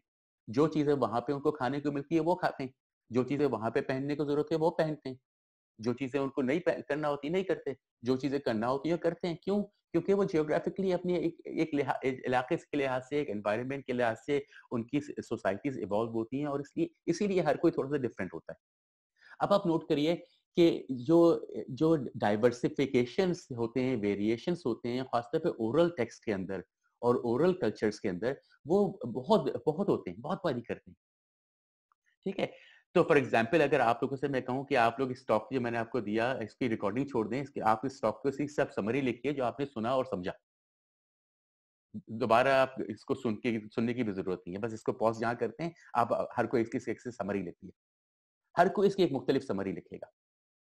हर कोई इसकी समरी डिफरेंट लिखेगा और डिफरेंट चीजों के ऊपर फोकस करेगा और डिफरेंट तरह से लिखेगा, डिफरेंट चीजों को इवैल्यूएट डिफरेंटली करेगा, ठीक है? क्यों?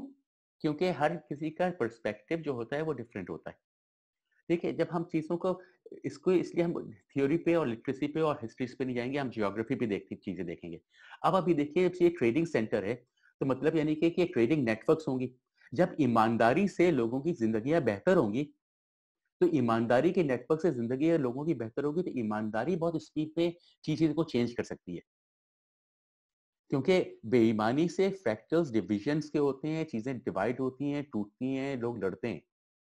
जब आप ईमानदारी में जाते हैं तो ईमानदारी में आप किसी के खिलाफ डिस्क्रिमिनेट नहीं कर सकते, है ना? क्योंकि इट डजेंट मैटर कि दूसरा आदमी हिंदू हो या मुसलमान हो या ईसाई हो या यहूदी हो या कुछ भी हो, कोई फर्क नहीं पड़ता। आप अगर आपने उसके साथ बेईमानी की तो आपका ईमान टूट गया,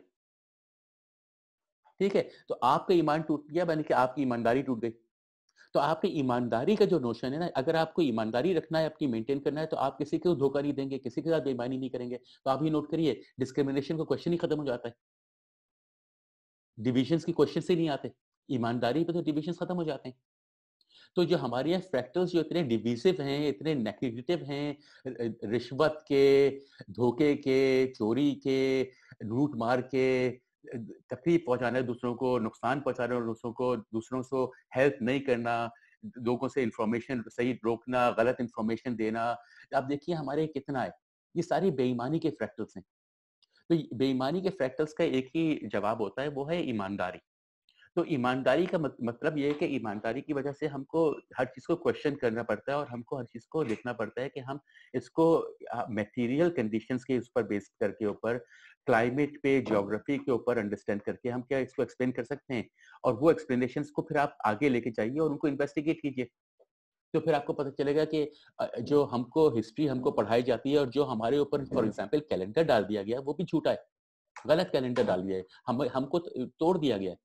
अब आप खुद सोचिए कि अगर जो एक हिस्टोरिकली जब हजरत मोहम्मद के जमाने में भी जब दिसंबर ही में हो सकती थी, रमजान होता था, क्यों होता था? रमजान दिसंबर में क्यों होता था? क्योंकि एक तो ये कि आप पूरी हज हज को चलिए, हज ट्रेडिंग है ना, हज ट्रेडिंग होता है। हज के बाद से आप सोचिए कि मार्च से लेकर अप्रैल, मई, जून, जुलाई, अगस्त, सितंबर, अक्टूबर, नवंबर, इसमें कितने गर्मी के महीने होते हैं इस इलाके में।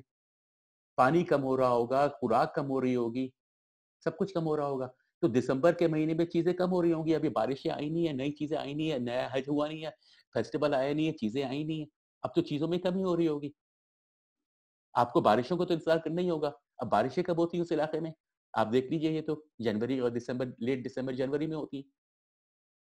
तो अब ये बारिशों को इंतजार करना पड़ेगा। तो अब ये है कि आपकी आपकी जो है खुराक है, आपकी जो स्टोरिंग है, आपने स्टोर किया था फूड, पानी वगैरह, वो सब कुछ शॉर्टेज में जा रहा है।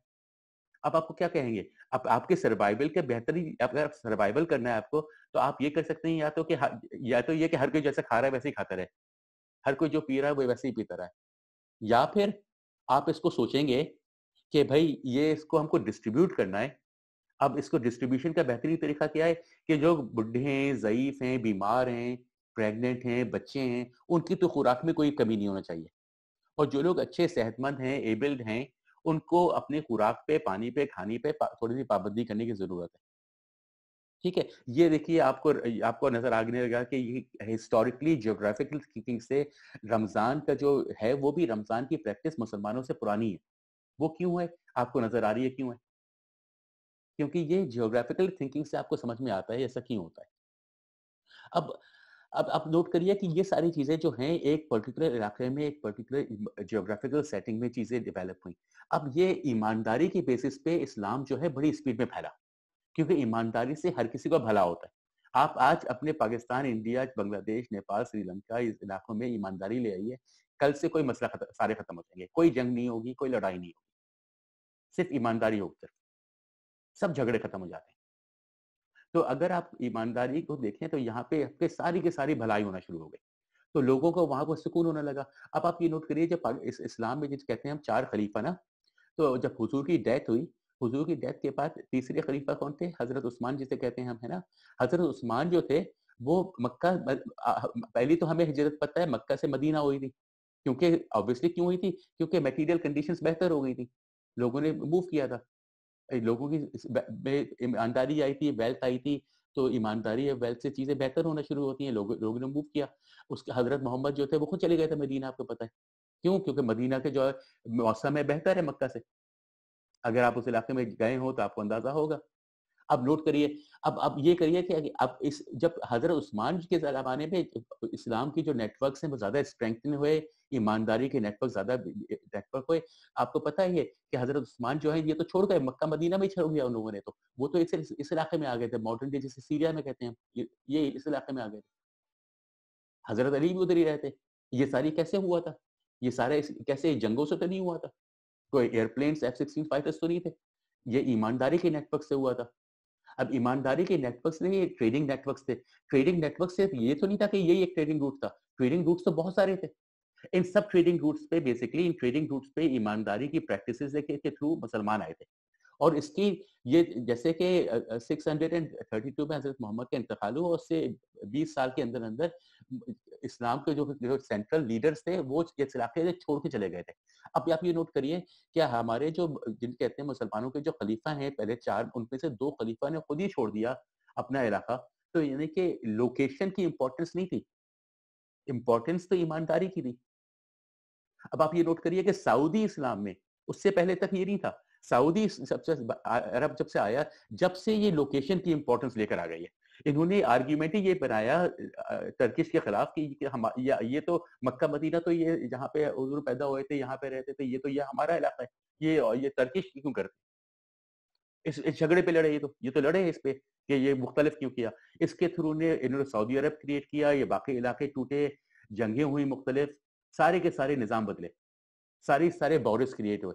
अब आप नोट करिए कि जब ऑटोमन एम्पायर टूटा, तो आपने नोट किया कि जब उसके बाद ये फर्स्ट वर्ल्ड वॉर में इन्होंने यूरोपियंस ने कब्जा किया इस पे कुछ अरसे, फिर अतातुर्क ने टर्की को आजाद कराया, ये आप लोगों को सब पता होगा, है ना? जब अतातुर्क ने जब टर्की को आजाद कराया तो आपने नोट किया कि उसने लैंग्वेज की स्क्रिप्ट बदल दी।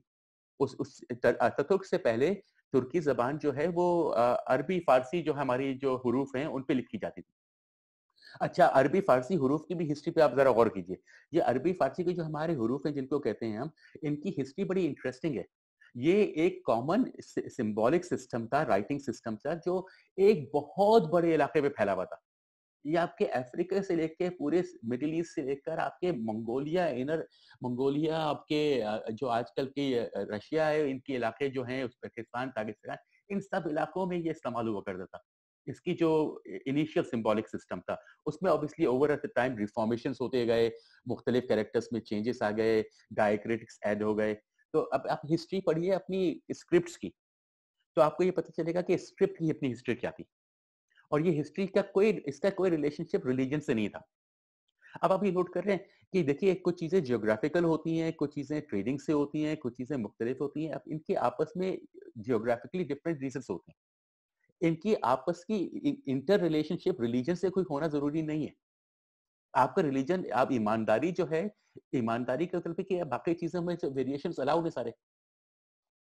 तो जब आप ये सारे वेरिएशंस अलाउड हैं और आप ईमानदारी से चीजें कर रहे हैं तो फिर ये सारे मसले मसाइल थे ही नहीं। कौन क्या खाता है, कौन नहीं क्या क्या पहनता है, कौन कैसे चलता है, कौन कैसे बोलता है, कौन कहाँ जाके अपनी इबादत करता है, ये सारी चीजें इंपॉर्टेंस नहीं थी। इंपॉर्टेंस ईमानदारी की थी। ठीक है, वो जब चीज खत्म हो जाए, ईमानदारी जब खत्म हो जाए, तो सऊदी अरब तो सबसे कम है उसमें ईमानदारी, आपको पता है। सबसे ज्यादा जालिम जो बादशाह है वहां के। जब इतने जालिम बादशाह वहां के होंगे तो वो क्या आपके ख्याल से आपके लिए अच्छा अच्छा आपके लिए चीजें लाएंगे? आपके लिए भी वही बुरा करेंगे। तो वही हो रहा है। अब ये देखिए ये क्यों हो रहा है, क्योंकि ऑटोमन एम्पायर तोड़ा गया था। ये आपको पता है, ऑटोमन एम्पायर जब तोड़ा था, पूरी साउथ एशिया में खिलाफत मूवमेंट भी चला था कि खिलाफत को मेंटेन रखो। अब ये बताइए कि साउथ एशिया में खिलाफत मेंटेन क्यों रख रहे थे वो? हाँ, तो आप ये तो साउथ एशिया तो अंग्रेजों के हिस्से में था। आप ये नोट करिए, फर्स्ट वर्ल्ड वॉर में तो इंडियन से, साउथ इंडियन से अंग्रेजों से मिलकर लड़े। किससे लड़े? टर्किश में भी तो लड़े ना। तो आप ये नोट करें कि इसके पॉलिटिकल इम्प्लीकेशन से, ये सारी पॉलिटिकल हिस्ट्रीज थी जो कि बहुत ही यानी कि यूरोपियन पर्पस से लिखी गई थी, और इनको बेसिक डिफरेंट लैंग्वेजेस में इन्होंने ट्रांसलेट करके डिफरेंट टेक्स्ट में डिफरेंट स्कॉलर से वो किताबें लिखवाई और लिखी, और उनको हमने सोर्सेस बनाया अपनी नॉलेज का, और वो सारी सोर्सेस एंड नॉलेज के डिवाइसेस और डिविजन्स पे बेस्ड है। तो आपको अगर इसको ऑल्टरनेटिव्स देखना है तो आपको ज्योग्राफिकल थिंकिंग में देखना पड़ेगा कि ये ट्रेडिंग रूट से जब जब जैसे कि हजरत उस्मान, हजरत अली तो 20 साल में उधर से छोड़ के चले गए थे, तो आपके ख्याल से इधर आ गए थे अपने इलाके से 1000 किलोमीटर दूर, तो आपके ख्याल से ये ट्रेडिंग रूट से कहाँ कहाँ नहीं गए होंगे? ये तो चाहते थे। आपको पता ही है कि ट्रेडिंग रूट से मुसलमानों की जो ट्रेडिंग रूट्स थे वो तो बड़े फैले हुए थे। वो तो ये पूरा इस इलाका है साउथ ईस्ट एशिया का, इधर से ट्रेडिंग होती थी। मुसलमान इधर कैसे आए थे? इंडोनेशिया का, फिलीपींस में, मिंडानाओ में कैसे मुसलमान आए थे? ट्रेडिंग रूट से आए थे। यहाँ तक कि पापुआ न्यू गिनी, ऑस्ट्रेलिया के नॉर्दर्न इलाकों में 8वीं सदी में लोग आ गए थे, मुसलमान एक्सप्लोरर्स। तो ये लोग कैसे आते थे? इनके पास नेविगेशन था। नेविगेशन के लिए एस्ट्रोनॉमी की बड़ी इंपॉर्टेंस होती है, और एस्ट्रोनॉमी के साथ साथ मैथमेटिक्स की, और ट्रेडिंग में भी, ईमानदारी की ट्रेडिंग में आपको मैथमेटिक्स की बड़ी इंपॉर्टेंस होती है। इसलिए आप नोट करिए, जो उमर कयाम का कैलेंडर जो है, जलाली कैलेंडर, वो निहायत एक्यूरेट है। ठीक है। अब ये जो साइंसेस हैं, मैथमेटिक्स हैं, जियोग्राफी है, अंडरस्टैंडिंग से आप ये नोट करिए कि ये आहिस्ता आहिस्ता यूरोपियन सीखते गए। और एनलाइटनमेंट जो जिन्हें कहते हैं ये लोग एनलाइटनमेंट, वो एनलाइटनमेंट क्या था? वो यही तो था कि जो नॉलेजेस थी यहाँ पे मुसलमानों की, जो जिसे कहते हैं साइंसेस, जिसे हम कहते हैं आज के जमाने में, उनसे उन्होंने आके सीखा, मगर उन्होंने उसका गलत इस्तेमाल किया। जैसे कि उन्होंने गन पाउडर तो चाइना के पास, चाइनीज ने कब से बनाया हुआ था, मगर उससे वो जंगे नहीं लड़ते थे। ठीक है। मगर यूरोपियन से गन पाउडर सीखा कि चाइनीज से, और उसको इस्तेमाल किया गन पे बनाने में। देखिए, तो नॉलेज जो है वो तो नॉलेज एक चीज है। अब नॉलेज का जो आप इस्तेमाल करेंगे वो क्या है? अगर नॉलेज का इस्तेमाल आपका नेगेटिव पर्पसेस के लिए है, तो उससे तो फिर नेगेटिव कॉन्सिक्वेंसेस होंगे। नॉलेज इटसेल्फ तो उस कुछ नहीं है ना, उसकी तो ऑब्जेक्टिविटी कोई नहीं है। आप उसको जिस तरह इस्तेमाल करेंगे, उससे उसकी उसकी ऑब्जेक्टिविटी बदल जाती है, उसकी सब्जेक्टिविटी हो जाती है। ठीक है। तो आप ये नोट करिए कि किस तरह इसके पर्सपेक्टिव शिफ्ट करने से, हिस्ट्री के ऊपर बेस करके थिंकिंग करने से, टेक्स्ट के ऊपर बेस करके, हर चीज को लिटरेचर पे लाके, लिटरेचर रिव्यू, हर डिसर्टेशन में लिटरेचर रिव्यू में लोग रट्टे मारे हुए होते हैं, इधर से उधर से कॉपी पेस्ट किया हुआ होता है, सब कुछ ड्रामेबाजी होती है उसके अंदर, वो इधर झूठे के कस्म के गैप्स बना देते हैं। भाई कैसे लोग गैप्स बनाएंगे? आप बताइए कि एक स्कॉलर जो है, आप बेहतरीन स्कॉलर ले लीजिए, उसको भी गैप कैसे आप आइडेंटिफाई कर सकते हैं? एक लिटरेचर का एक एस्पेक्ट तो नहीं होता। फॉर एग्जांपल, आप लैंग्वेज पे कुछ पढ़ना चाहते हैं, तो लैंग्वेज के इश्यूज के लिंग्विस्टिक्स पे तो नहीं पढ़े जाते, उसको तो सोशियोलॉजी भी पढ़ते हैं, एंथ्रोपोलॉजिस्ट भी पढ़ते हैं, बायोलॉजिस्ट भी पढ़ते हैं, हर कोई हर डिफरेंट साइंस की फील्ड लैंग्वेज को पढ़ते हैं। तो आपके ये बताइए कि आप कैसे किसी चीज को गैप बना सकते हैं कि आपको सारी पता है कि ये सारी क्या क्या क्या स्टडीज हैं? ऑब्वियसली नहीं। तो ये तो आपको एक एक जो भी आपने पढ़ा होगा, उसी पढ़ने में सिलेक्टिव रीडिंग करके, इधर उधर से करके आपने एक गैप बना लिया। उस गैप के ऊपर आपने क्वेश्चन बना दिया है कि भाई मेरी रिसर्च क्वेश्चन बन गया, उस रिसर्च क्वेश्चन पे आपने जो है थीसिस अपना डेटा करेक्ट करके थीसिस लिख दी, और थीसिस के ऊपर आपने बुनियाद करके आपकी पीएचडी हो गया, और उसके बाद आपने और लोगों को यही पढ़ाना सिखा दिया, और अगले जनरेशन में आपने यही कर दिया। आपने खुद जो किया था नहीं किया था, अगले को जनरेशन में और भी वो करेंगे नहीं करेंगे। क्यों? क्योंकि जो बेसिस ऑफ नॉलेज मेकिंग है वो मसला है ना, वो लिटरेचर पे बेस्ड है, वो आपकी जियोग्राफिक थिंकिंग पे, आपकी प्रेजेंट पे, आपकी लोकेशन पे, आपके हालात पे बेस्ड नहीं है। अगर इसको आप देखें फॉर एग्जाम्पल, इसको शिफ्ट करके फॉर एग्जाम्पल कि हम इसको देखें कि हमारी जो लोकेशन है, हमारे जो सर्कमस्टेंसेस हैं, हमारी जो कंडीशंस हैं, हमारी जो नीड्स हैं, हमारी जो एनवायरनमेंट है, हमारे आसपास जो जंगल हैं, जानवर हैं, देहात हैं, परिंदे हैं, पहाड़ हैं, जंगल हैं, जो भी है, इस सब को हम लेकर समझकर समझे कि क्या हो रहा है। अब आप देखिए, आप कहाँ भी हो साउथ एशिया में, बात अभी देख रहे हो, बाद में देखें, आप जरा घर से निकल के बाहर देखिए, सर कहाँ पे, अभी मैं कुछ दोस्तों अभी गया था, अभी आपके समी भाई से भी मुलाकात हुई थी मेरी, तकत भाई से भी हुई थी बांग्लादेश में। अब देखें, अब ये सारी, मैं वहां पे गया, आपको पता है पाकिस्तान में आप किसी भी इलाके में चले गए, पिछले साल मैं पाकिस्तान में किस इलाके में नहीं गया, हर सूबे में, हर इलाके में मैंने जाके कोशिश की, जहां जहां जा सकूं चला गया, 1 दिन के लिए, 2 दिन के लिए। आप लोगों में से कई लोगों से मुलाकात हुई, कई से नहीं हो पाई, मगर ये दिख रही है कि हमने किस तरह ये सारा किया। उसके बाद ये वहां क्या देखा, वहां पे भी यही देखा। आप घर से निकलिए, कचरा, आपके दरिया, अरे मुझे तो अफसोस हो रहा था जब मैं सियालकोट से वापस लाहौर जा रहा था, मुझे बस लेना थी उधर से सिंध, वहां पे आने के लिए, यूनिवर्सिटी ऑफ सिंध में जो कॉन्फ्रेंस थी हमारी, है ना, तो हमें जाना था, तो हमको सियालकोट से निकले, लाहौर गए, लाहौर से हमको बस लेना थी डेवू, डेवू लेकर हमको जाना था क्या कहते हैं, हैदराबाद, ठीक है। अच्छा, अब जामशोरी, सॉरी हैदराबाद नहीं, जामशोरो। अब मसला ये, एक बस मसले से पहले आप ये मैं नोट करिए, कराना चाहता हूँ कि हमने जितना भी ट्रैवल किया पाकिस्तान में, हमने कभी हवाई जहाज से नहीं किया, हमने सारा ट्रैवल गाड़ी से, बसों से, या बेसिकली बसों से, गाड़ियों में किया, और कोई ट्रैवल नहीं किया। क्यों? क्योंकि हमको उड़ के नहीं जाना चाहते थे, हम ग्राउंडेड रहना चाहते थे, हमको जमीन से लग के जाना था कि हमको जमीन पे नजर आए क्या हो रहा है। जब आप एक जगह से उड़ के दूसरी जगह जाते हैं ना, कुछ अंदाजा नहीं होता। जब मैं सियालकोट से लाहौर जा रहा था, आप यकीन माने, मेरा और मोना का दिल इतना टूट रहा था, गंद, कचरा, आपके जो दरिया है, दरिया के चारों, दोनों तरफ, दोनों किनारों पे किलोमीटर के बाद किलोमीटर के बाद किलोमीटर पे कचरा।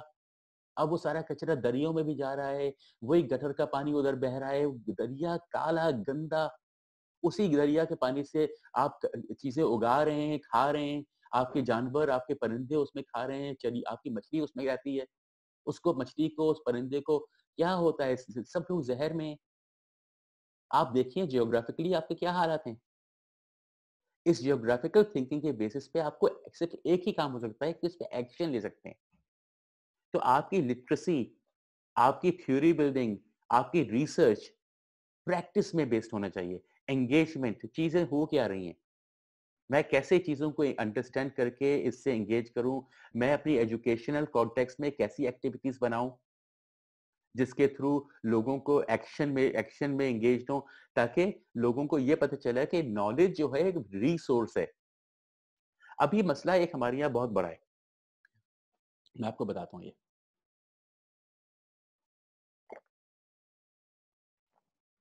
देखिए, दुनिया को आप डिफरेंट तरीके से स्टडी कर सकते हैं, एक कोई तरीका नहीं है, हर कोई मुख्तलिफ तरीके से देख सकता है, डिफरेंट एंगल से देख सकता है, डिफरेंट एंगल से डिवाइड कर सकता है, सोच सकता है, बिल्कुल कर सकते हैं। एक जो मैं एक तरीके से समझता हूँ, उसको डिफरेंशिएट करता हूँ, मैं आपसे शेयर करता हूँ। और वो डिफरेंशिएशन ये है कि मैं दुनिया में चीज़ों को ये डिफरेंशिएट करता हूँ कि कौन सी चीज़ जो है वो फाइनाइट है, यानी कि लिमिटेड है, और कौन सी चीज़ें इन्फिनिट हैं, यानी कि अनलिमिटेड हैं। ये इन हर चीज़ को मैं इस चीज़ पे कैटेगराइज करता हूँ कि ये चीज़ इन्फिनिट है या चीज़ फाइनाइट है। ठीक है, आप लोग कर सकते हैं ना ये। तो फॉर एग्जाम्पल, पैसा जो है वो फाइनाइट है कि इन्फिनिट है?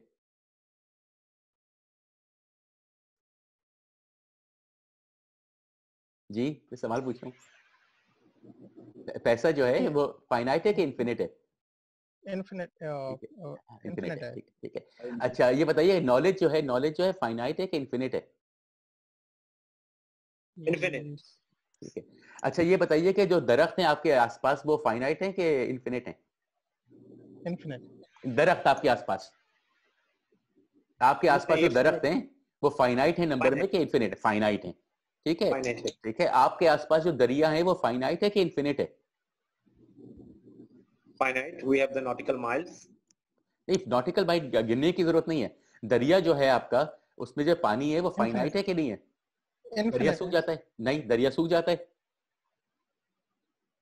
दरिया इन्फिनिट नहीं है, दरिया सूख जाता है। आपके आसपास झील है, झील इन्फिनिट है कि फाइनाइट है? ये सूख जाता है। फाइनाइट है। पानी फाइनाइट है दुनिया में, है ना? पानी फाइनाइट है ना? यस, है ना? ठीक है। अब आप नोट करिए, आप हर चीज को इस कैटेगरी में देखिए, कौन सी चीज फाइनाइट है, कौन सी चीज इन्फिनिट है, ठीक है। जब आप ये करेंगे तो अब इसके बाद मैं आपको एक चीज और कहता हूं, जो भी चीज इन्फिनिट है वो आपका कभी गोल नहीं होना चाहिए। जो भी चीज इन्फिनिट है वो रिसोर्स हो सकती है, मगर वो गोल नहीं होना चाहिए। मानी के पैसा आपका गोल नहीं होना चाहिए। पैसा रिसोर्स तो जरूरी है, अब गोल नहीं होना चाहिए, क्योंकि वो इन्फिनिट है। आप जितना भी हासिल कर लेंगे और आप हासिल कर सकते हैं, ठीक है। उसकी इसीलिए हम कहते हैं ग्रीड होती है, हवस होती है, ठीक है। या फिर आप नॉलेज को ले लें, नॉलेज भी इन्फिनिट है। कोई भी आदमी सारी नॉलेज कभी नहीं हासिल कर सकता। कर सकता है? नहीं, ठीक है, हो ही नहीं सकता। जो आज आपने पूरे दिन किया वो मुझे नहीं पता चल सकता कभी। आप मुझे बता भी दे फिर भी नहीं पता चलेगा, क्योंकि मैंने एक्सपीरियंस नहीं किया। तो नॉलेज तो हो ही नहीं सकती कंप्लीट हर किसी की। नॉलेज इन्फिनिट है। तो जैसे पैसा आपका कभी गोल नहीं होना चाहिए, इसी तरह नॉलेज भी गोल नहीं होना चाहिए। अब ये देखिए कॉन्ट्रडिक्शन हमारे एजुकेशनल सिस्टम में क्या है। हमारे एजुकेशनल सिस्टम में ये बड़ा मेजर कॉन्ट्रडिक्शन ये है कि हमारी एजुकेशनल सिस्टम के अंदर गोल जो है वो नॉलेज है। सही।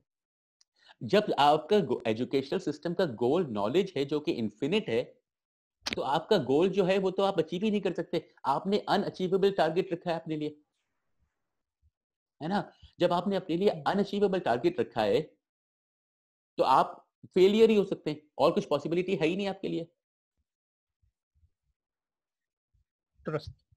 है ना? अब ये देखिए, मैं बिल्कुल आपको सिंपल बातों में समझा रहा हूँ कि देखिए, आप ज्योग्राफिकल थिंकिंग पे, फिजिकलिटी पे आप सारी चाहिए। आप वो देखिए, आपको जहां पे चीजें फाइनाइट हैं वो आपका गोल होता है। जो फाइनाइट चीजें हैं उनको बेहतर कर सकते हैं आप।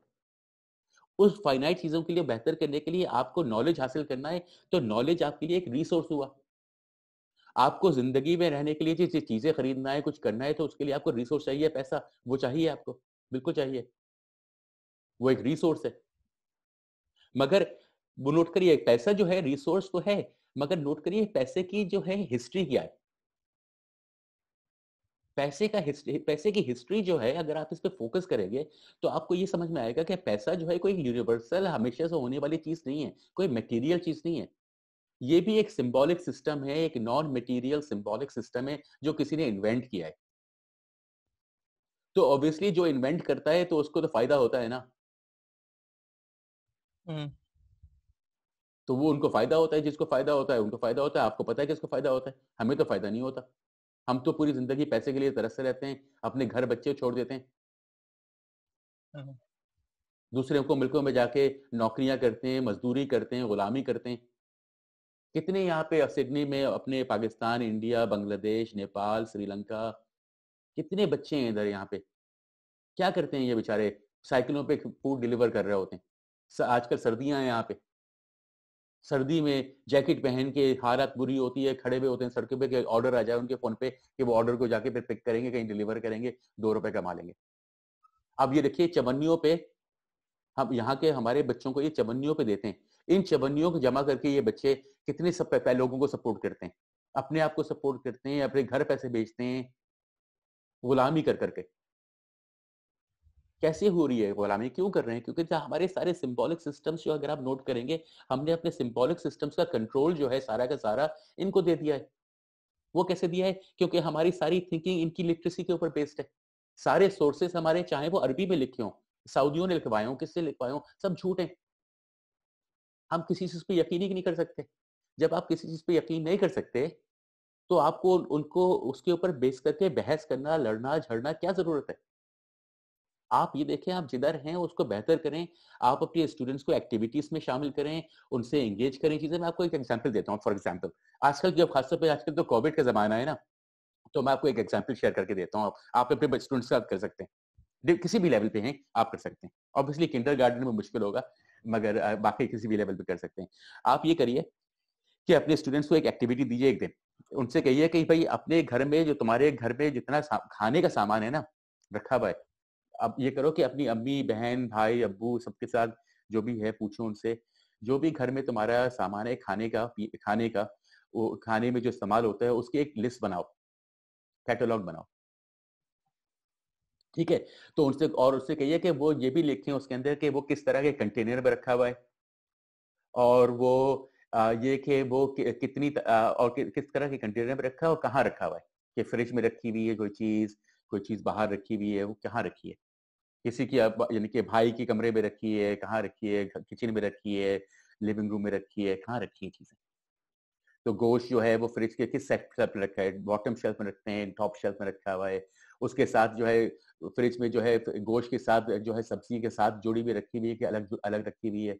ये सारी इंफॉर्मेशन उनसे आप कलेक्ट कराइए। जो हो सकता है ना, ये इसका फॉर्म बना सकते हैं ना, किसी भी लैंग्वेज पे कीजिए, कोई फर्क नहीं पड़ता।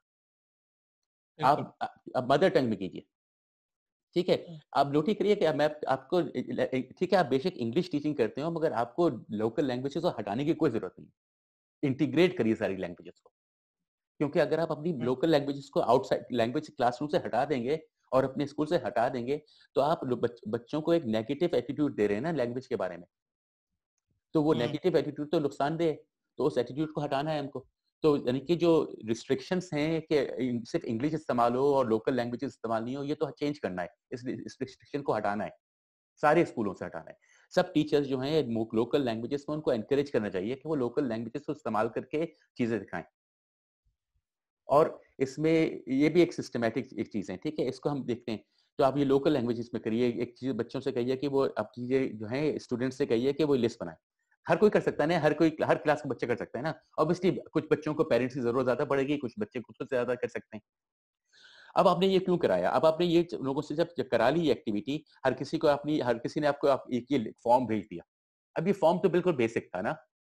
अब आप इस फॉर्म की जब आपने कलेक्शन की, तो आप ये नोट करिए कि उनके घरों में किस तरह की चीजें हैं। आप इसमें बहुत सारी चीजें ऑब्जर्व कर सकते हैं। फॉर एग्जाम्पल कि उनके फ्रिज के अंदर क्या वो गोश्त को, खासतौर पे जो अनकुक्ड गोश्त है, वो सेपरेट रखते हैं या नहीं रखते, क्योंकि उससे क्रॉस कंटेमिनेशन होता है, उससे बीमारियां फैलती हैं। मुर्गी है और डिफरेंट गोश्त है, वो सेपरेट है कि एक ही साथ रखे हुए हैं? साथ रखे हैं तो वो क्रॉस कंटेमिनेट कर रहे हैं। अब ये चीजें आपको भी पढ़ना पड़ेंगी थोड़ी सी, कि फूड स्टोरेज कैसे होना चाहिए, फूड की प्रॉपर कहाँ रखना चाहिए। अच्छा, ये कि कौन सी आइटम्स के घर में ज्यादा हैं। फॉर एग्जाम्पल देखिए, सब शक्कर वाली चीजें बहुत ज्यादा हैं क्या घर में? एक चॉकलेट भी है, कैंडी भी है, आइसक्रीम भी है, शरबत भी है, कोक भी है, गुलाब जामुन भी है, लड्डू भी है ना, जलेबी भी है, शक्कर वाली चाय भी है। अगर ये बहुत सारी शक्कर की चीजें हैं, तो आप ये नोट कर सकते हैं कि हमारे साउथ एशिया के अंदर डायबिटीज का रेट कितना हाई है। और आपको ये पता है डायबिटीज की, अगर खासतौर पे जो हमारे यहाँ तो टाइप 2 डायबिटीज बहुत कॉमन है। टाइप 2 डायबिटीज में जो है बहुत इंपॉर्टेंस होती है बचपन की। छोटे बच्चे बचपन में अगर शक्कर ज्यादा खाते हैं, तो उस शक्कर खाने से उनके चांसेस लेटर लाइफ में डायबिटीज होने के बढ़ जाते हैं। बचपन में शक्कर कम खाई हो तो नहीं, चांसेस कम होते हैं। अब ये बड़ी इंटरेस्टिंग बात है। अब आप नोट करिए, आपके अपने इलाके में जहां भी रहते हैं साउथ एशिया में, मैं तो देखता हूँ, आप भी देखते होंगे, हम लोग कितना शुगर कंज्यूम करते हैं। बच्चे जो है, छोटे बच्चों को शक्कर देते हैं। यहाँ तक कि मैंने ये भी देखा है, माएँ जो है दूध के अंदर शक्कर डाल के खिलाती हैं बच्चों को। ठीक है? अब आप देखिए शुगर की कितनी हाई कंटेंट है, अब शक्कर कितने जहर है हमारे लिए। अब ये आप खुद भी स्टडी करिए और अपने स्टूडेंट्स को आप इसे डिफरेंट इसके रिसोर्सेज दीजिए, टेक्स्ट दीजिए, उनको डिफरेंट वीडियोस दीजिए, उनको यूट्यूब पर दिखाइए, उनको साइंटिफिक जर्नल्स दीजिए। ऑब्वियसली जो आपका एज ग्रुप है, उस एज ग्रुप के लिहाज से जो आपकी रिसोर्सेज हैं, उस लिहाज से आप देंगे। हो सकता है आपको खुद लिखना पड़े, खुद ट्रांसलेट करना पड़े, कर लें। अब जब आप ट्रांसलेट करते हैं ना, तो आपको एक बताऊं, ट्रांसलेशन में एक टेक्निकल टर्म को कभी ट्रांसलेट नहीं कीजिएगा। टेक्निकल टर्म्स आप हमेशा दूसरी जबान के इस्तेमाल कीजिए। उसको कोशिश कीजिए कि आप अपनी किसी जबान का टर्म को टेक्निकलाइज करें। आप बोरोइंग जो है एक नेचुरल प्रोसेस होता है लैंग्वेज में, ठीक है? तो नेचुरल प्रोसेस है, उसको बाय फोर्स टर्मिनोलॉजी को ट्रांसलेट नहीं करना चाहिए, क्योंकि टर्मिनोलॉजी को आप ट्रांसलेट करते हैं उससे मिसकंसेप्शंस हो जाते हैं। जैसे कि फॉर एग्जांपल रिलीजन जो है एक कैटेगरी है, और वो कैटेगरी क्यों डेवलप हुई? क्योंकि अंग्रेज जो है कॉलोनाइजर्स बहुत इलाकों में जा रहे थे और डिफरेंट इलाकों में उन्होंने गए तो डिफरेंट उन्होंने चीजें देखी, तो उसकी वजह से उनको एक कैटेगरी बनाने पड़ी एक रिलीजन की। इसी वजह से उन्होंने कैटेगरी बनाई एक लैंग्वेज की, इसी वजह से उन्होंने कैटेगरी बनाई रेस की, इसी वजह से उन्होंने कैटेगरी बनाई लैंग्वेज की। ये सारी categories language, race, ethnicity, religion, ये सारी कैटेगरीज जो हैं, ये कैटेगरीज तो कॉलोनाइजेशन के प्रोसेस में डेवलप हुई हैं। उससे पहले ये कॉन्सेप्ट्स नहीं हुआ करते थे। क्यों? क्योंकि जब ये लोग कॉलोनाइजेशन इन्होंने किया तो ये वास्ट एरिया पे इन्होंने एक्सपेंड किया। तो जब वास्ट एरिया पे एक्सपेंड किया तो उन्होंने डिफरेंट चीजें ऑब्जर्व की, एक्सपीरियंस की, और इन चीजों को उन्होंने अपनी लैंग्वेज में उनकी एक्सपेंशन हुए। इसीलिए हम कहते हैं कि लैंग्वेज, हम समझते हैं आज के इंग्लिश जो है वो यूनिवर्सल ग्लोबल लैंग्वेज है साइंस की। वो क्यों है? क्योंकि इंग्लिश के पास टर्मिनोलॉजी है पूरी दुनिया की चीजों को एक्सप्लेन करने की। वो क्यों? क्योंकि इंग्लिश जो है वो दुनिया जहां में इस्तेमाल होती है, और लोगों ने को लेके गए और उन्होंने हर जगह कब्जा किया, लोगों को मारा, लोगों को लूटा, लोगों को सब चीजें सीखी और लेके चले गए। उसकी वजह से उनकी लैंग्वेज एक्सपेंड हो गई और हमारी लैंग्वेजेस वीकन हो गई। हमारी लैंग्वेजेस हमने छोड़ना शुरू कर दी। तो आपने नोट किया होगा, एक मैं डेफिनेशन में जो मुख्तलिफ डेफिनेशन देता हूँ लैंग्वेज की, उसमें से एक डेफिनेशन है कि लैंग्वेज और साइंस एक ही चीज है। जिसे हम समझते हैं साइंस, वो मेथोडोलॉजी जिसे कहते हैं ना, वो मेथोडोलॉजी आप हटा दीजिए। फंडामेंटली साइंस क्या होती है? फंडामेंटली साइंस तो जो कहते हैं हम कैटेगराइजेशन और क्लासिफिकेशन होती है। अब आप नोट करिए कि इंग्लिश में और वेस्टर्न साइंसेस में दो डोमिनेंट तरीके हैं कैटेगराइज करने के, सिर्फ दो। एक तो जीनियोलॉजिकल और दूसरा structural functional. For example linguistics में आप लैंग्वेज फैमिलीज जो होती हैं वो क्या होती हैं? वो जीनियोलॉजिकल होती हैं। या फिर आप स्ट्रक्चरल ग्रामर्स हैं, फंक्शनल ग्रामर्स हैं। आप बायोलॉजी भी देख लीजिए, वो या तो आपकी जो होती हैं आपके डिफरेंट फैमिलीज, एनिमल फैमिलीज हैं, और क्लास एनिमल फैमिलीज की क्लासिफिकेशन जीनियोलॉजिकल लेवल पे हैं, कौन किससे रिलेटेड है। या फिर स्ट्रक्चरली कि कौन कहाँ रहता है, कैसे कि उसके उसके परिंद उड़ता है या नहीं उड़ता, या उसकी चोंच ऐसी है कि वैसी है, कि उसके पंजे ऐसे हैं कि वैसे हैं। ठीक है, फंक्शनल या स्ट्रक्चरल, इनके पास ये सिर्फ दो तरीके हैं। सारी वेस्टर्न साइंसेस की का जो दारोमदार है ये दो तरीके हैं कैटेगराइजेशन के। आप किसी भी डिसिप्लिन में चले जाएं, बायोलॉजी, केमिस्ट्री, फिजिक्स, कहीं भी चले जाएं, इनके पास यही दो तरीके आते हैं। आप नोट करिए कि ये इंडिजिनस साइंसेस में, इंडिजिनस कॉन्टेक्स्ट में, हमारी जो इंडिजिनस कॉन्टेक्स्ट है उसमें ये इस तरह के डिविजन्स के ऊपर नॉलेज बेस नहीं हुआ करती थी। हमारी नॉलेज जो है वो निहायत होलिस्टिक और जियोग्राफिकल थी। अपने कॉन्टेक्स्ट, अपने माहौल, अपने परिंदे, अपने दरख्त, अपने जानवरों के साथ मिलकर उनका ख्याल रखकर जीना। अब देखें हमारा एनवायरनमेंट का बेड़ा गर्क हो गया, हमारे दरिया गंदे, कचरा हर जगह, इस सब को चेंज करें कैसे? अब ये देखिए एक्टिविटी करें कैसे की, आपने बच्चों को एंगेज किया, उनसे जब चीजें एक दफा टेबल्स बना ली, उन्होंने बना के जमा करा दिए, अब इसके बाद आप चीजों को आगे बढ़ाना शुरू कर सकते हैं। आप उनसे पैकेजिंग के ऊपर देख सकते हैं कि लोग किस तरह रखते हैं खाने को। अब आप ये नोट करिए, खाने को मैं क्यों कह रहा हूँ? मैं खाने के ऊपर इसलिए फोकस कर रहा हूँ क्योंकि खाने पीने की चीजों को जिस तरह इस्तेमाल किया जाता है, जिस तरह स्टोर किया जाता है, उससे हमारी सेहत का डायरेक्ट ताल्लुक है। ठीक है, आपकी हेल्थ का डायरेक्ट रिलेशनशिप है आपके खाने पीने से। सिर्फ हेल्थ का नहीं, आपके मेंटल हेल्थ का भी डायरेक्ट रिलेशनशिप है। आपको बुरा खाना मिलेगा तो आपकी तबीयत खराब होगी, आप सोच भी अच्छा नहीं सकेंगे। ठीक है, ये सारी डायरेक्ट रिलेशनशिप है। इसके ऊपर हमें तवज्जो दिलाना है कि लोगों को, बच्चों को, अपनी कम्युनिटीज में लोगों को एजुकेट करें खाने पीने के तौर तरीके, सफाई के, जैसे किस तरह खाने को रखें, किस तरह उसे मेंटेन करें, किस तरह चीजों को सेपरेट करें, किस तरह चीजों को किस किस प्रोपोर्शन में चीजों को कंज्यूम करें। अब ये चीजें जो है, आप देखिए आपकी टेक्स्ट बुक्स जो है ये कहीं हमें नहीं पढ़ाती बच्चों को ना, मगर आप नोट करिए कि हमने क्योंकि लिटरेसी को हटाया ही नहीं है। लिटरेसी हमारे पास अभी भी है, मगर लिटरेसी हम एक पर्पस के लिए इस्तेमाल कर रहे हैं। और हमारा गोल क्या है? हमारा गोल ये है कि हमारी कम्युनिटी में लोगों की जो हमारी मटेरियल ज्योग्राफिकल रियलिटी है, इस रियलिटी के अंदर रहते हुए प्रेजेंट टाइम के अंदर लोगों की चीजों को बेहतर करें, चीजों में इंप्रूवमेंट लाएं, ईमानदारी लाएं। और इस ईमानदारी के थ्रू आप नोट करेंगे बहुत जल्दी चीजें चेंज होती रह सकती हैं। मगर इसका ईमानदारी को लाना ये हर किसी का अपना काम है, ये आपको कोई और नहीं कर सकता आपके लिए, क्योंकि ये आपका अपना अपना जाती ज़मीर है, आपकी अपनी अपनी कॉन्शियंस है और ये आपकी अपनी सहज है। और ये कि आप इसको प्रैक्टिस करें अपनी एजुकेशनल कॉन्टेक्स्ट के अंदर, अपनी लाइफ के डिफरेंट एस्पेक्ट्स में, एंगेजमेंट में लोगों से, एजुकेशनल कॉन्टेक्स्ट में, क्योंकि टीचिंग जो है ना, एक मैं समझता हूँ कि टीचिंग जो है एक ऐसी चीज़ है, प्रोफेशन है हमारे जिसे कहते हैं हम, मगर वो ऐसा नहीं है कि आप इसको अपनी लाइफ से हटा दें कि आप एक मिनट टीचर हैं और दूसरे मिनट टीचर नहीं। ये तो एक एक उस्ताद जो होता है, एक जो गुरु जो होता है, एक जो टीचर जो होता है, उसकी तो रिस्पॉन्सिबिलिटी 24/7 है और सिर्फ अपने स्टूडेंट्स के लिए नहीं है, पूरी कम्युनिटी के लिए।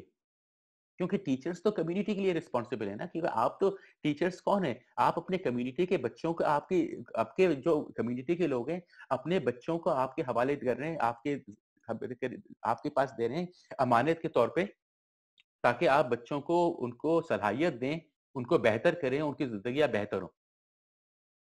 तो अगर आपको ईमानदारी से ये फ़र्ज़ अदा करना है, तो आप ये सोचिए कि जो फालतू की रीडिंग्स हैं और फालतू की लिटरेसी और फालतू के एग्ज़ाम्स हैं, ये सारी चीज़ें नहीं है इम्पोर्टेंट ज़िंदगी में। बच्चों की सेहत इम्पोर्टेंट है, उनके घर में सफाई इम्पोर्टेंस है और इसके प्रोजेक्ट्स बना के उनको डिफरेंट प्रोजेक्ट्स में एंगेज करके चीज़ों को एजुकेट करें, बच्चों को समझाएं। वो बच्चे जो हैं अपने घर वालों से बात करेंगे। अब ये सब सारी एक्टिविटीज हो रही होगी, खासतौर पर कोविड के ज़माने में अगर आप ऑनलाइन कर रहे होंगे इस तरह की चीज़ें, तो बच्चे घर में भी बात कर रहे होंगे, बहन-भाई भी उसमें एक्टिव होंगे, पेरेंट्स भी होंगे और घर वाले भी होंगे। तो सब आप में आपस में इस तरह की बातें हो रही होंगी, सब इस तरह की बातों में एंगेज्ड होंगे। तो आप ये नोट करिए कि आपके जो हेल्थ एनवायरनमेंट, आपकी जो फिजिकल मटेरियल के ज्योग्राफिकल कंडीशंस हैं, उनको आप किस तरह बेहतर कर सकते हैं। मैं आप लोगों से ये सजेस्ट करूंगा कि आप इस तरह की एक्टिविटीज और इस तरह की चीज़ों में एंगेज करें अपने आप को भी, अपने स्टूडेंट्स को भी। और टेक्स्ट बेस्ड जो डिस्कशंस हैं कि इसने क्या कहा और उसने ये लिखा और उसने ये क्यों कहा और उसने ये क्यों कहा और ये ऐसा क्यों है और वो वैसा क्यों करता है और ये ऐसा क्यों पहनता है और वैसा क्यों पहनता है, छोड़ दें बातों को, उनकी इंपॉर्टेंस नहीं है, क्योंकि वो सारा नॉन मटीरियल है। ना आप किसी और को चेंज कर सकते हैं, ना उनकी कंडीशंस को चेंज कर सकते हैं, ना आप अपना पास्ट चेंज कर सकते हैं। तो गोइंग बैक, जब तक हमारी टॉक खत्म ही होने वाली है, मैं तो 1.5 घंटा कहा था तो थोड़ा सा लंबा हो गया, मैं इधर रुक जाऊंगा। मैं आप लोगों को ऑब्वियसली, आप लोगों के पास क्वेश्चंस होंगे, ऑब्वियसली जो क्वेश्चंस अभी हैं वो तो आप लोग जरूर पूछिए, और इसके बाद ये कि आप लोग अगर इन टाइम बाद में आप लोग मुझे और क्वेश्चन पूछना चाहते हैं, बिल्कुल डेफिनेटली पूछिए।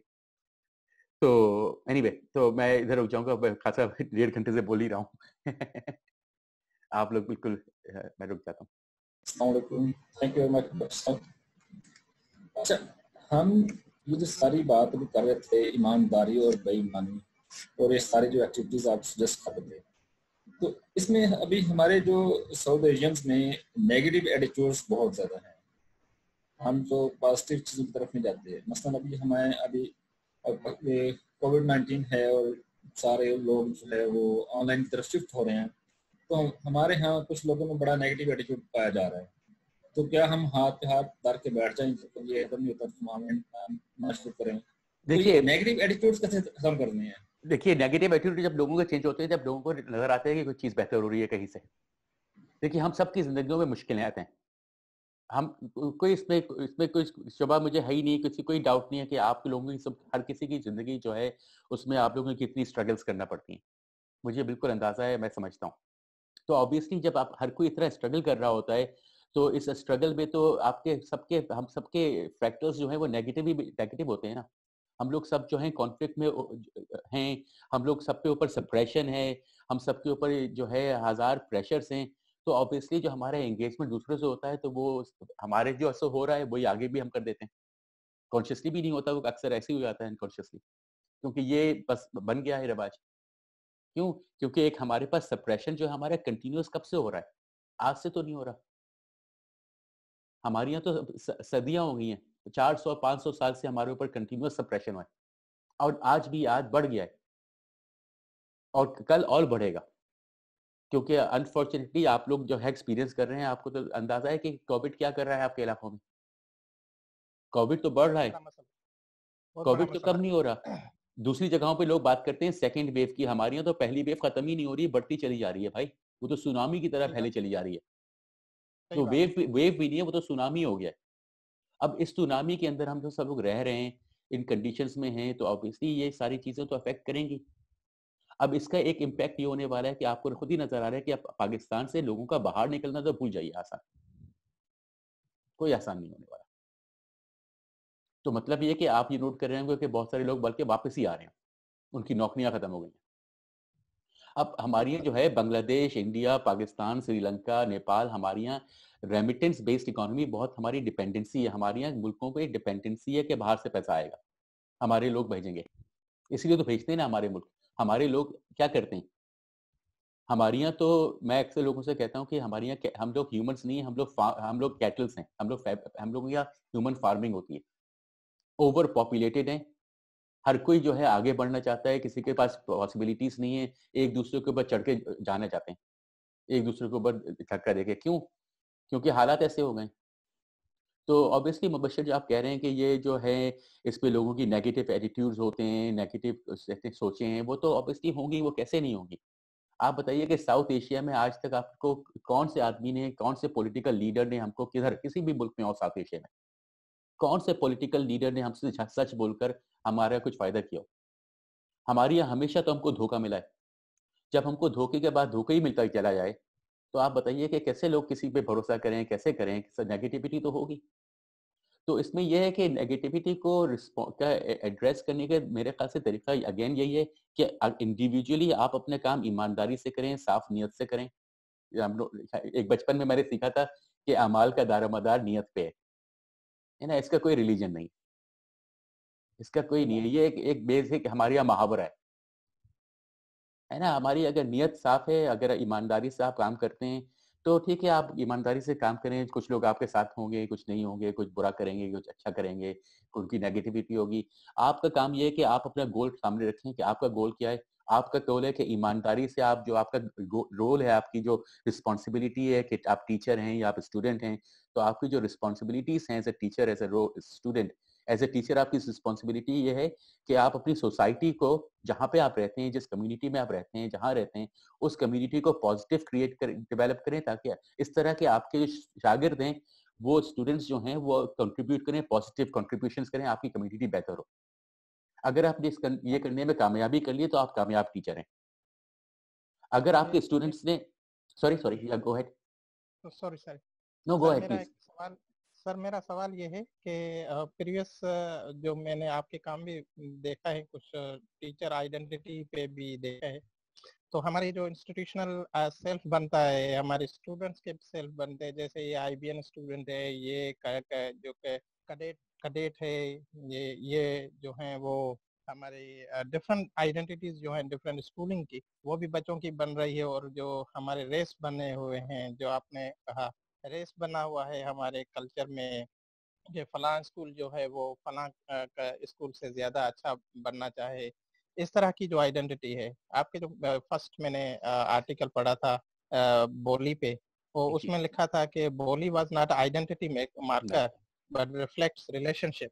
तो हमारे यहाँ जो है वो मोर और लेस जो है वो आइडेंटिटी बेस्ड चीजें बन रही हैं, हमारे इदारे जो हैं वो भी आइडेंटिटी मार्कर बन रहे हैं। तो ये भी एक कॉलोनाइजेशन जो है वो पूरी तरह से बनी हुई है। हमारे higher education commission based on that particular identity marker कि आपको इस तरह से बनना चाहिए, इस तरह से करना चाहिए। तो एक बहुत बड़ा चैलेंज है for the teacher to comply with institutional practices and this particular sort of thing जो आपने कहा। I don't think this is in conflict. आपकी बातों से मैं agree करता हूँ, सारी बातें आपकी agree करता हूँ मैं, इसको I won't go into a discussion of that. मगर जो आप बात कर रहे हैं कि in relation to जो मैं बात कर रहा हूँ, जिस तरह की हमकी pedagogy हो सकती है, किस तरह action based कर सकते हैं चीज़ों को, किस तरह integrate कर सकते हैं। आप देखिए, फॉर एग्जाम्पल जब मैं आपको एक्टिविटी बता रहा था, बच्चों पहले लिस्ट बनाएं, उसके बाद उसमें आप लिटरेसी लाएं। आप नोट करिए कि उसके अंदर मैथमेटिक्स भी आ सकती है, उसके अंदर साइंसेस भी आ सकती हैं, उसके अंदर मुख्तलिफ आपकी ज्योग्राफी भी आ सकती है, मुख्तलिफ एलिमेंट्स आ सकते हैं। ये इंटीग्रेटिव है, ठीक है। डिफरेंट डिसिप्लिन्स, डिफरेंट चीजों को आपने इंटीग्रेट किया। तो कोई भी करिकुलम के गोल के अंदर आपके बच्चों का, अगर आपके बच्चों को इस तरह की नॉलेज है, उनके पास ये एबिलिटी है, आप उनको कोई भी इम्तिहान दे दिया, कोई भी टेस्ट दे दिया, उनको कोई मुश्किल नहीं होने वाली। क्योंकि उनके पास सलाहियत है, उनके पास एबिलिटी है।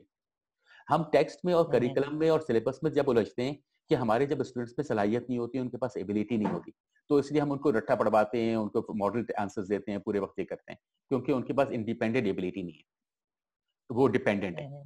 तो अगर आपके स्टूडेंट्स को आप इसमें एंगेज करके, होगा ये कि आपके students over a period of time जब आप इसको कंटिन्यूसली प्रैक्टिस करेंगे तो आपके स्टूडेंट्स में एक इंडिपेंडेंस आएगी, क्योंकि उनको नॉलेज को ढूंढना और नॉलेज को इस्तेमाल करना आता होगा। वो नॉलेज के के भिखारी नहीं होंगे कि उनको सब कुछ आना चाहिए, बल्कि उनको जो उनको चाहिए वो उसको हासिल कर सकते हैं। जब मुझे किसी चीज के लिए इंफॉर्मेशन चाहिए तो मैं हासिल कर सकता हूँ, मुझे ये आना चाहिए, मुझे बस ये एबिलिटी हो कि जब मुझे कोई नॉलेज चाहिए हो तो मैं उसको आइडेंटिफाई कर सकूं, उसको समझ सकूं और उसको यूटिलाइज कर सकूं। अगर मेरे पास ये एबिलिटी है तो मैं सक्सेसफुल हो सकता हूँ, मैं इंडिपेंडेंट हो सकता हूँ। उसके बाद आप मुझे जो भी टेक्स्ट दे देंगे, जो भी होमवर्क दे देंगे, जो भी असाइनमेंट दे देंगे, तो मुश्किल नहीं है मेरे लिए, क्योंकि मेरे पास एबिलिटी है। जब आपके पास एबिलिटी नहीं है तो आप क्या कर सकते हैं? कुछ नहीं कर सकते, आपको रट्टे ही मारना पड़ेगा। आपका पूरा सिस्टम रट्टे पे पड़ेगा, उसके अलावा ऑप्शन ही नहीं है आपके पास, क्योंकि आपने अपने स्टूडेंट्स को इंडिपेंडेंस कभी दी नहीं है। तो हमारा आप ऑब्वियसली सारे एजुकेशनल सिस्टम हमको डिपेंडेंट बनाता है, और हमारे ग्रेजुएट्स भी ग्रेजुएट से निकलने के बाद भी उनकी पूरी जिंदगी डिपेंडेंसी पे रहती है। वो हर किसी की गुलामी, किसी की नौकरी पे जिंदा रहते हैं। तो हमारी एजुकेशनल सिस्टम हमको इंडिपेंडेंस तो बनाता नहीं है। तो हम अपने एजुकेशनल सिस्टम से बच्चों को इंडिपेंडेंट बनाना चाहते हैं। सर, जो असेसमेंट टूल्स हैं जो हमारे यहाँ बने हुए हैं, उसमें मैंने जे कृष्णमूर्ति को पढ़ा था। जो एनालिसिस है ना, वो जो ऑब्जर्विंग पार्ट है वो भी इमेज बेस्ड है, कि हम कहते हैं कि वो पास्ट में जो चीजें इस तरह से असेस की जाती हैं तो मुझे भी इस तरह से असेस करना चाहिए। तो वो जो इमेज है उसको खत्म करने के लिए हमें ये आपके जो स्ट्रेटजी है बहुत अच्छी है, मुझे बहुत अच्छी लग रहा है कि मैं इसको इस तरह से फॉलो करूं। लेकिन ये जो कॉन्फ्लिक्ट आ रहा है, इसको ये एक चैलेंज है, आप इसको देखिए, मैं इसको कैसे कॉन्फ्लिक्ट टैकल कर सकता आप इसको कॉन्फ्लिक्ट नहीं समझिए ना। आप कॉन्फ्लिक्ट क्यों है? अगर आपके स्टूडेंट्स में एबिलिटी है तो कॉन्फ्लिक्ट कहाँ से है?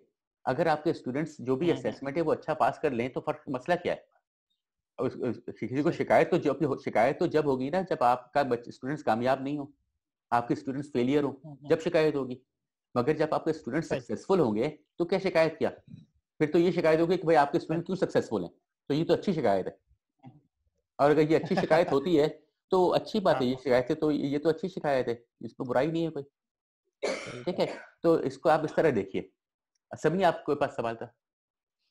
अमर साहब, मेरे पास एक सवाल था। वैसे आपने बातें तो बहुत अच्छी कहा है, सो हमने ये इम्प्लीमेंट करने का इरादा भी है हमारे स्टूडेंट के साथ। पर मेरे पास कुछ और सवाल था। आपने कहा था कि हजरत मोहम्मद सल्लल्लाहु अलैहि वसल्लम उन्होंने हिजरत किया था, और इसके पीछे एक रीजन वो भी था कि मदीना के एनवायरनमेंट अच्छा था। पर वो क्या है कि मैं गलत भी हो सकता हूँ, लेकिन मदीना का पहला वाला नाम यशरिब था, और हम ये जानते हैं कि यशरिब का एनवायरनमेंट कुछ खास नहीं था। और प्रॉफेट मोहम्मद जब वो हिजरत पे मदीना पे गए थे तो वहाँ पे पानी भी नहीं था, और हजरत उस्मान को उनके लिए कुएं भी खरीदना पड़ा था। सभी आई इंटरप्ट यू हियर। देखिए, अब आप टेक्स्ट बेस्ड हिस्ट्री पे चले गए। मैं अब आप मुझे इसका सोर्स देंगे कि मैंने ये यहाँ पढ़ा, मैंने वो वहाँ पढ़ा। मैं आपसे ये कह रहा हूँ कि टेक्स्ट बेस्ड हिस्ट्री से मुझे मैं नहीं बात कर सकता, क्योंकि इस पे कोई एग्रीमेंट होना मुश्किल होते हैं, सिर्फ डिसएग्रीमेंट्स होते हैं। आप इसको ज्योग्राफिकली देखिए, आप खुद क्लाइमेटिकली देखिए, उसको छोड़ दिए कि कौन क्या कहता है, कौन क्या इसको कहता है, इसको आप खुद देख लीजिएगा। जी जी समी सर, वो बात ये है कि हम क्लाइमेट तो देख सकते हैं, जो क्लाइमेट अभी है, लेकिन 1400 years ago, how come we go to that climate and identify whether...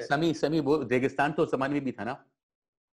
yes sir. है ना, तो बस बात खत्म। देखिए, अब आप इसको इस तरह देखिए कि आप इसमें यहाँ पे कोई मसला नहीं है। रेगिस्तान वो उस जमाने में भी था, रेगिस्तान वो अभी भी है। अब यह आपके पास एयर कंडीशनिंग है, उस वक्त एयर कंडीशनिंग भी नहीं थी। Yes sir. ठीक है, तो यही मैं आपसे कह रहा हूँ, ज्योग्राफिकल थिंकिंग कीजिए। आप देखिए, जितने टेक्स्ट बेस्ड में जाएंगे, टेक्स्ट में झगड़े ही झगड़े होते हैं, और या फिर वो आपको ऐसा काम कराते हैं जिसका कोई इम्पैक्ट नहीं होता। आप देखें, पाकिस्तान, बांग्लादेश, इंडिया, नेपाल, श्रीलंका, हमारे यहाँ कितने नए पीएचडी हर साल निकलते हैं। पीएचडी होते चले जाते हैं, मास्टर्स होते चले जाते हैं, एमफिल्स होते चले जाते हैं, मगर हमारे इलाके गंदे से गंदे होते चले जाते हैं, हमारी लोगों की सेहत बुरी होती चली जाती है, हम लोग लड़ते चले जाते हैं। आज 2 फिरके हैं, कल 4 हो जाएंगे, कल उसके बाद 8 हो जाएंगे। क्योंकि जब आपके फ्रैक्टल्स जो हैं, आपके जो पैटर्न्स हैं वो रेपिटेटिव पैटर्न्स डिविजन्स पे बेस्ड हैं, तो डिविजन्स तो कभी रुक ही नहीं सकते, चीजें तो आप डिवाइड हमेशा कर सकते हैं। अब नोट करिए कि हमारी इंडिजिनस तरीके जो थे वो इंटर रिलेशनशिप से बेस्ड थे। जो यूरोपियन कैटेगरीज जो हैं डिविजन पे बेस्ड हैं, जीनियोलॉजी पे बेस्ड हैं। Indigenous knowledge systems inter relationship पे बेस्ड थी, कि आपस में चीजों की इंटर रिलेशनशिप क्या है। Sorry ji ji I got my answer. Thank you. Thank you sir.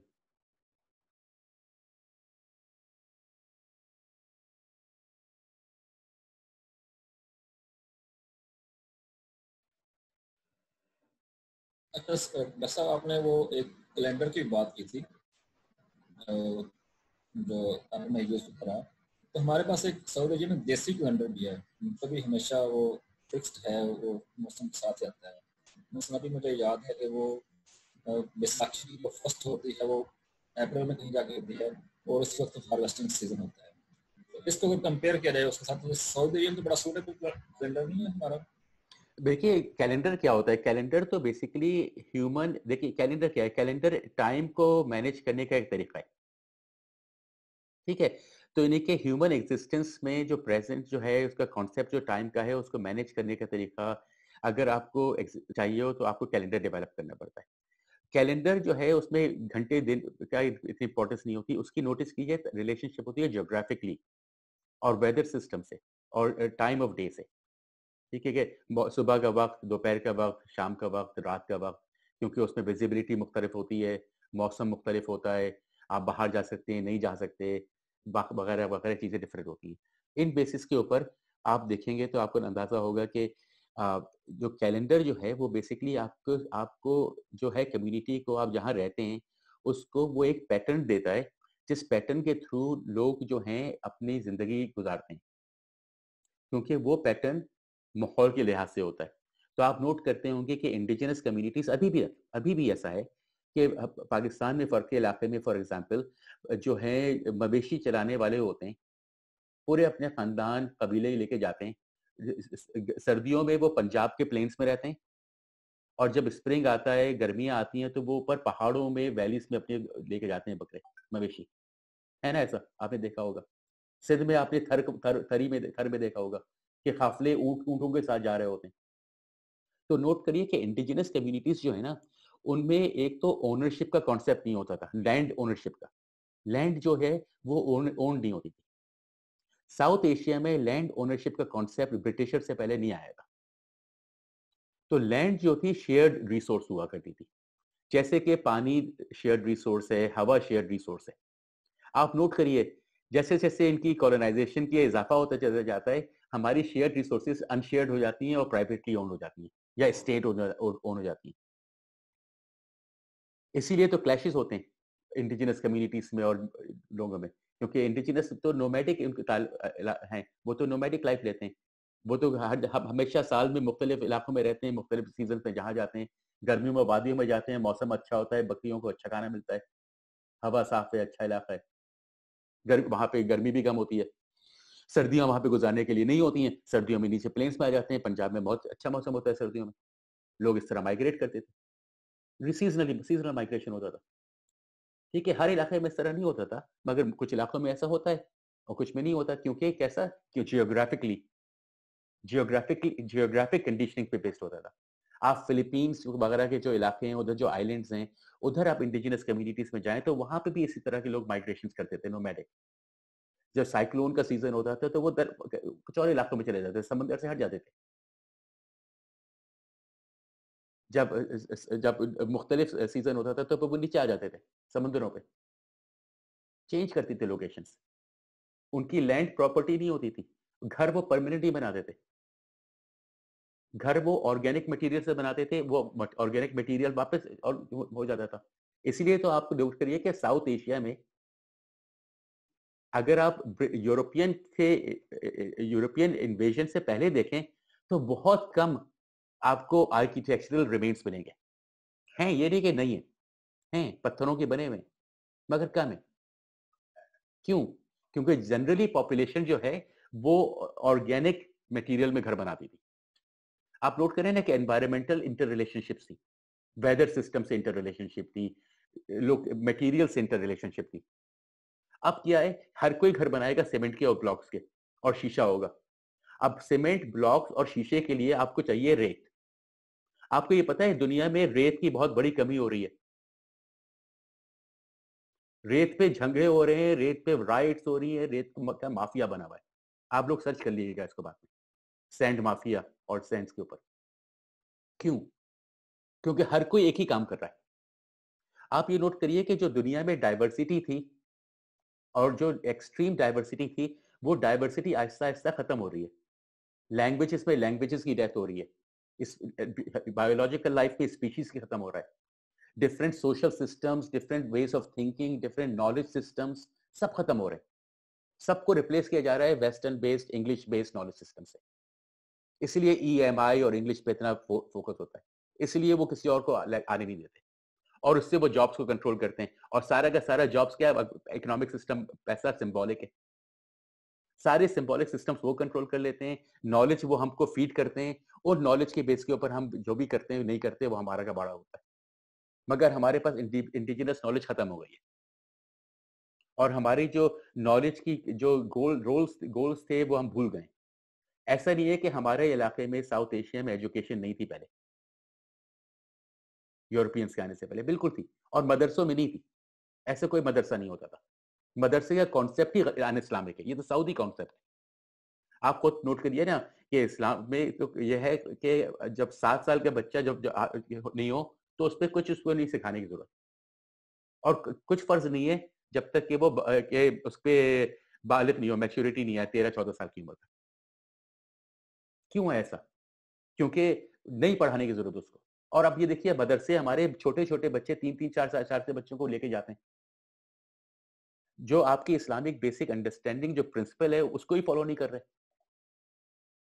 और मदरसे वाले तो सबसे आगे बढ़ाते हैं, बच्चों को लेके जाते हैं और उनको रट्टा पढ़वाते हैं टेक्स्ट का।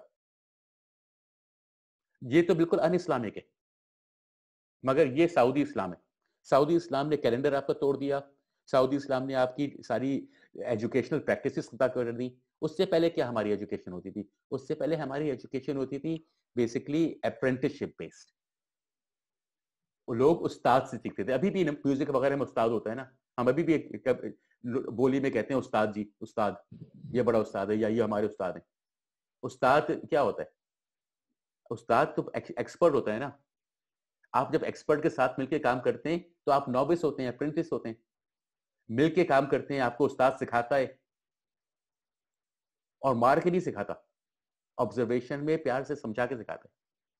और over a period of time आपके पास भी एक्सपीरियंस होता है, आप समझते हैं, आप सीखते हैं। जब आप एक चीज में जाते हैं तो ऑब्वियसली ट्रेड की अपनी लैंग्वेज होती है। अगर आप म्यूजिक में हैं तो आप म्यूजिक की लैंग्वेज सीखेंगे, अगर आप फार्मिंग में हैं तो आप फार्मिंग की लैंग्वेज सीखेंगे, अगर आप कुछ और करते हैं तो कुछ और की लैंग्वेज सीखेंगे, क्योंकि लैंग्वेज तो स्पेशलाइज्ड होती है, डायनामिक होती है। ठीक है, तो आप ये नोट करिए कि जब ये डायनामिक सिस्टम है लैंग्वेज और उसकी इस्तेमाल होती है। जी सॉरी डॉक्टर साहब, मैंने एक आर्टिकल, एक स्पीकर को सुना था, उसने कहा कि हमारे जो नॉलेज बेस जो हमारी स्टार्ट की गई हैं ग्रीक पीरियड से, बुनियादी तौर पे इंसान की जो खोपड़ियां हैं वो हमें साउथ अफ्रीका से मिली थी। तो सेंटर ऑफ जो सेंटर था इंसान के ह्यूमन नॉलेज के फ्लोरिश होने का, तो वो तो साउथ अफ्रीका होना चाहिए। देखिए नहीं, देखिए ऐसा नहीं है, इससे कोई ताल्लुक नहीं है। देखिए ह्यूमंस का कोई ताल्लुक नहीं है, ह्यूमंस हर जगह अच्छे थे, हर इंडिजिनस कम्युनिटी दुनिया में कहीं भी हो। अब आप ये नोट करिए, जब तक यूरोपियन कॉलोनाइजेशन नहीं हुआ था तो दुनिया में बहुत डाइवर्सिटी थी, लैंग्वेजेस की, कल्चर्स की, बिलीफ्स की।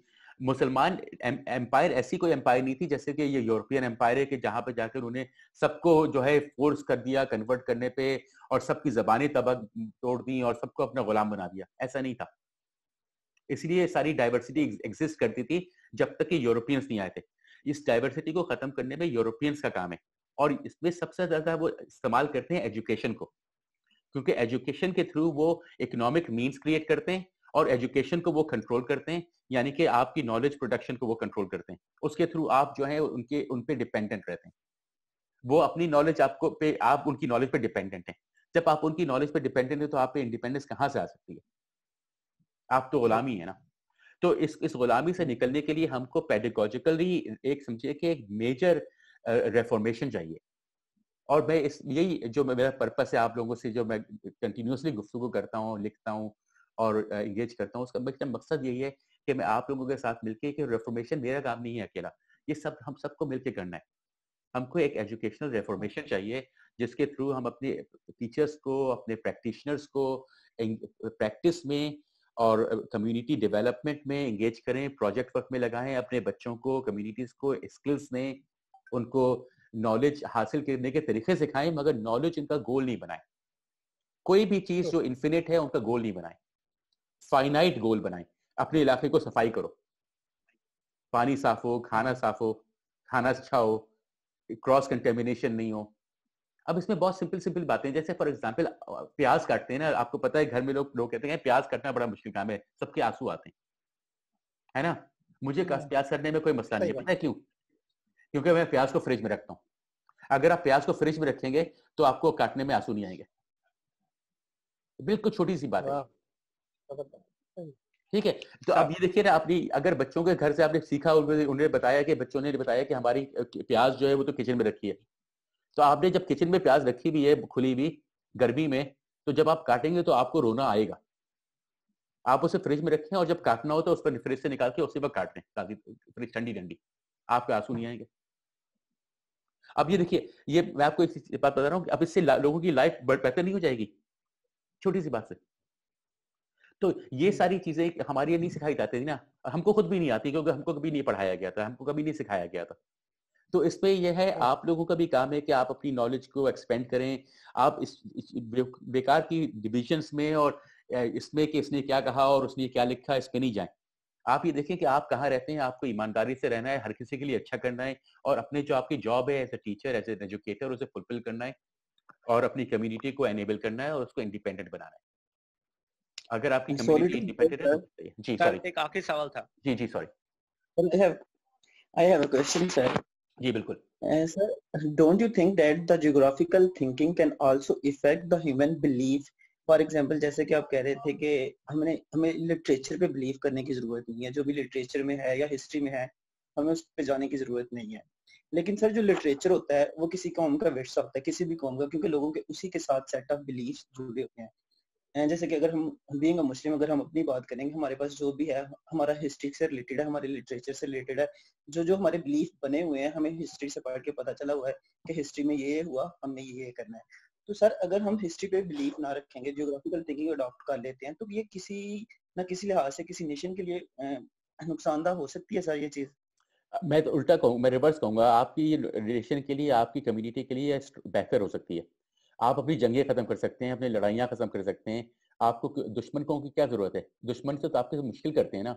आप ये बताइए कि हिस्ट्री में सिर्फ जंगों की बात तो नहीं हुई, दूसरी बात भी हुई है। डोमिनेट हिस्ट्रीज कहाँ आपको नजर आती है इस तरह की? बताइए, आपको ये पता चलेगा कि ये इन्वेजन इसने किया और ये लड़ाई ये करते थे और ये कबीले वाले आपस में इस तरह लड़ते थे और इनके वॉर डांसेस ये हैं। आप नोट, एक मैं चीज नोट करता हूँ जब मैं डिफरेंट इंडिजिनस कम्युनिटीज में जाता हूँ, इलाकों में जाता हूँ, एक बड़ी ऑड सी बात है और मुझे उस पर बड़ा अफसोस होता है कि जब भी कोई इंडिजिनस कम्युनिटी वाले कोई परफॉर्मेंस देते हैं अपनी कम्युनिटी को आगे दिखाने के लिए कि हम कोई डांस करेंगे या परफॉर्मेंस करेंगे, तो अक्सर, हमेशा नहीं ऑब्वियसली, मगर अक्सर वो वॉर डांसेस दिखाते हैं कि वॉर से पहले हम कैसे तैयार होते हैं। अब आपको देखिए, आप इसको अगर नोट करिए, फिर जियोग्राफिकल थिंकिंग में जाइए। जियोग्राफिकल थिंकिंग में आप ये समझेंगे कि ह्यूमन एग्जिस्टेंस जो है ना, वो इतनी आसान नहीं थी, क्योंकि आपके पास वो, अब तो हम लोग शहरों में रहते हैं ना, हम सुपरमार्केट से खाना खाते हैं, दुकानों से लेकर आते हैं, ठेलों से लेकर आते हैं। आप ये सोचिए कि जब आपको खाना खाने के लिए या तो कुछ उगाना हो या कुछ जाके शिकार करना हो, और आप ऐसी इलाके में रहते हो जहाँ पे आपके मुख्तलिफ जानवर और परिंदे और चीज़ें जो हैं आपके लिए, आपको भी खा सकती हैं और आपको भी मार सकती हैं, तो आपको पूरे वक्त अपनी प्रेजेंट को पूरे वक्त महसूस करना होता है। आप नोट करेंगे, ये अभी तक आप नोट करेंगे, इंडिजिनस लोग जो होते हैं या लोग जो रूरल एरियाज में क्या रहते हैं, उनके हवास जिसे कहते हैं, हमारे सेंसेस बड़े शार्प होते हैं, उनको सुनाई सब कुछ देता है, सब कुछ देखते हैं वो, उनको पूरे वक्त देख रहे होते हैं। क्यों? क्योंकि एग्जिस्टेंस के लिए उनके लिए इंपॉर्टेंट है कि वो हमेशा प्रेजेंट में मौजूद रहें, पांचों सेंसेस उनके मौजूद हों, जितने भी सेंसेस हैं उनके, और उसके थ्रू वो अंडरस्टैंड करते हैं चीजों को। आप नोट करिए कि हम लोग जो हैं कितने सेंसेस इस्तेमाल करते हैं, हम तो कुछ नहीं करते।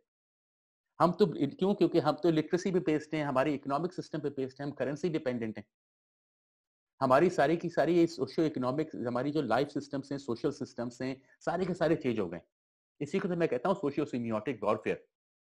जब आपके सारे के सारे सोशल सिस्टम, सारे सिस्टम्स पैटर्न्स चेंज हो गएंगे, तो ऑब्वियसली आपकी सलाहियत भी कम हो जाएगी, आपकी एबिलिटी भी कम हो जाएगी। तो इसको रिवर्स करेंगे हम। तो जो आप कह रहे हैं ना, इनफैक्ट उसका रिवर्स होगा, इससे हमें हमें बेहतरी होगी। जैसे फॉर एग्जांपल मैं जैसे कहता हूँ ईमानदारी, ईमानदारी में किसी का कभी नुकसान नहीं होता, ठीक है? तो यही है। और आप लोग जब कॉलोनाइजेशन जो 3.0 के ऊपर मैं नेक्स्ट वीक, मेरे ख्याल से नेक्स्ट सैटरडे मेरा टॉक है, दखल में इसी वक्त ऐसी कोई टाइम है, और उसमें मैं फोकस करूंगा कॉलोनाइजेशन 3.0 में। मगर उसके उस टॉक के अंदर और उस आर्टिकल के अंदर जब अगर आप पढ़ेंगे तो आप उसके आखिरी पैराग्राफ पे जरा गौर कीजिए। आखिरी पैराग्राफ में मैंने ये कहा है कि देखिए चेंजेस जो है, रेफॉर्मेशन है, उसका एक तरीका नहीं हो सकता। मैं ये नहीं कि सिर्फ ऐसा नहीं है कि जो मैं कह रहा हूँ वही हो सकता है, नहीं, आप अपने अपने तरीके से करिए, जहां पे आप हैं वहां करिए, मगर ईमानदारी से और दयानतदानी से। तो मैंने उस पे आखिरी पैराग्राफ में ये लिखा है कि रिफॉर्मेशन जहां पे होगा, जो करेगा, कैसे करेगा, कोई फर्क नहीं पड़ता। जो चीज इंपॉर्टेंट है कि वो ईमानदारी से हो और दयानतदारी से हो। और अगर आप उसको हमको ईमानदारी और दयानतदारी से करेंगे, तो एक बात की गारंटी है कि जो भी आज जिंदगी हम लोग देख रहे हैं, जो हालात हम आज देख रहे हैं, उससे बेहतर होंगे। ऐसे हालात नहीं हो सकते कि ना इंसान सही सही है, ना हैवान सही है, ना दरिया सही है, ना जंगल सही है, ना पहाड़ सही है। हर चीज को तो हमने ऐसा तैसा कर दिया है। तो जब चीजें जब बुरी होंगी तो हमारे ऊपर असर नहीं पड़ेगा। तो इन सबको जब बेहतर करेंगे तो इनका असर हम पे भी पड़ेगा, हम भी बेहतर होंगे। तो बस बेसिक ये है चीजें। तो anyway, thank you so much. अगर कोई लास्ट क्वेश्चन है तो I be happy to take it. आप लोगों ने 2 घंटे मेरे साथ दिए, थैंक यू सो मच।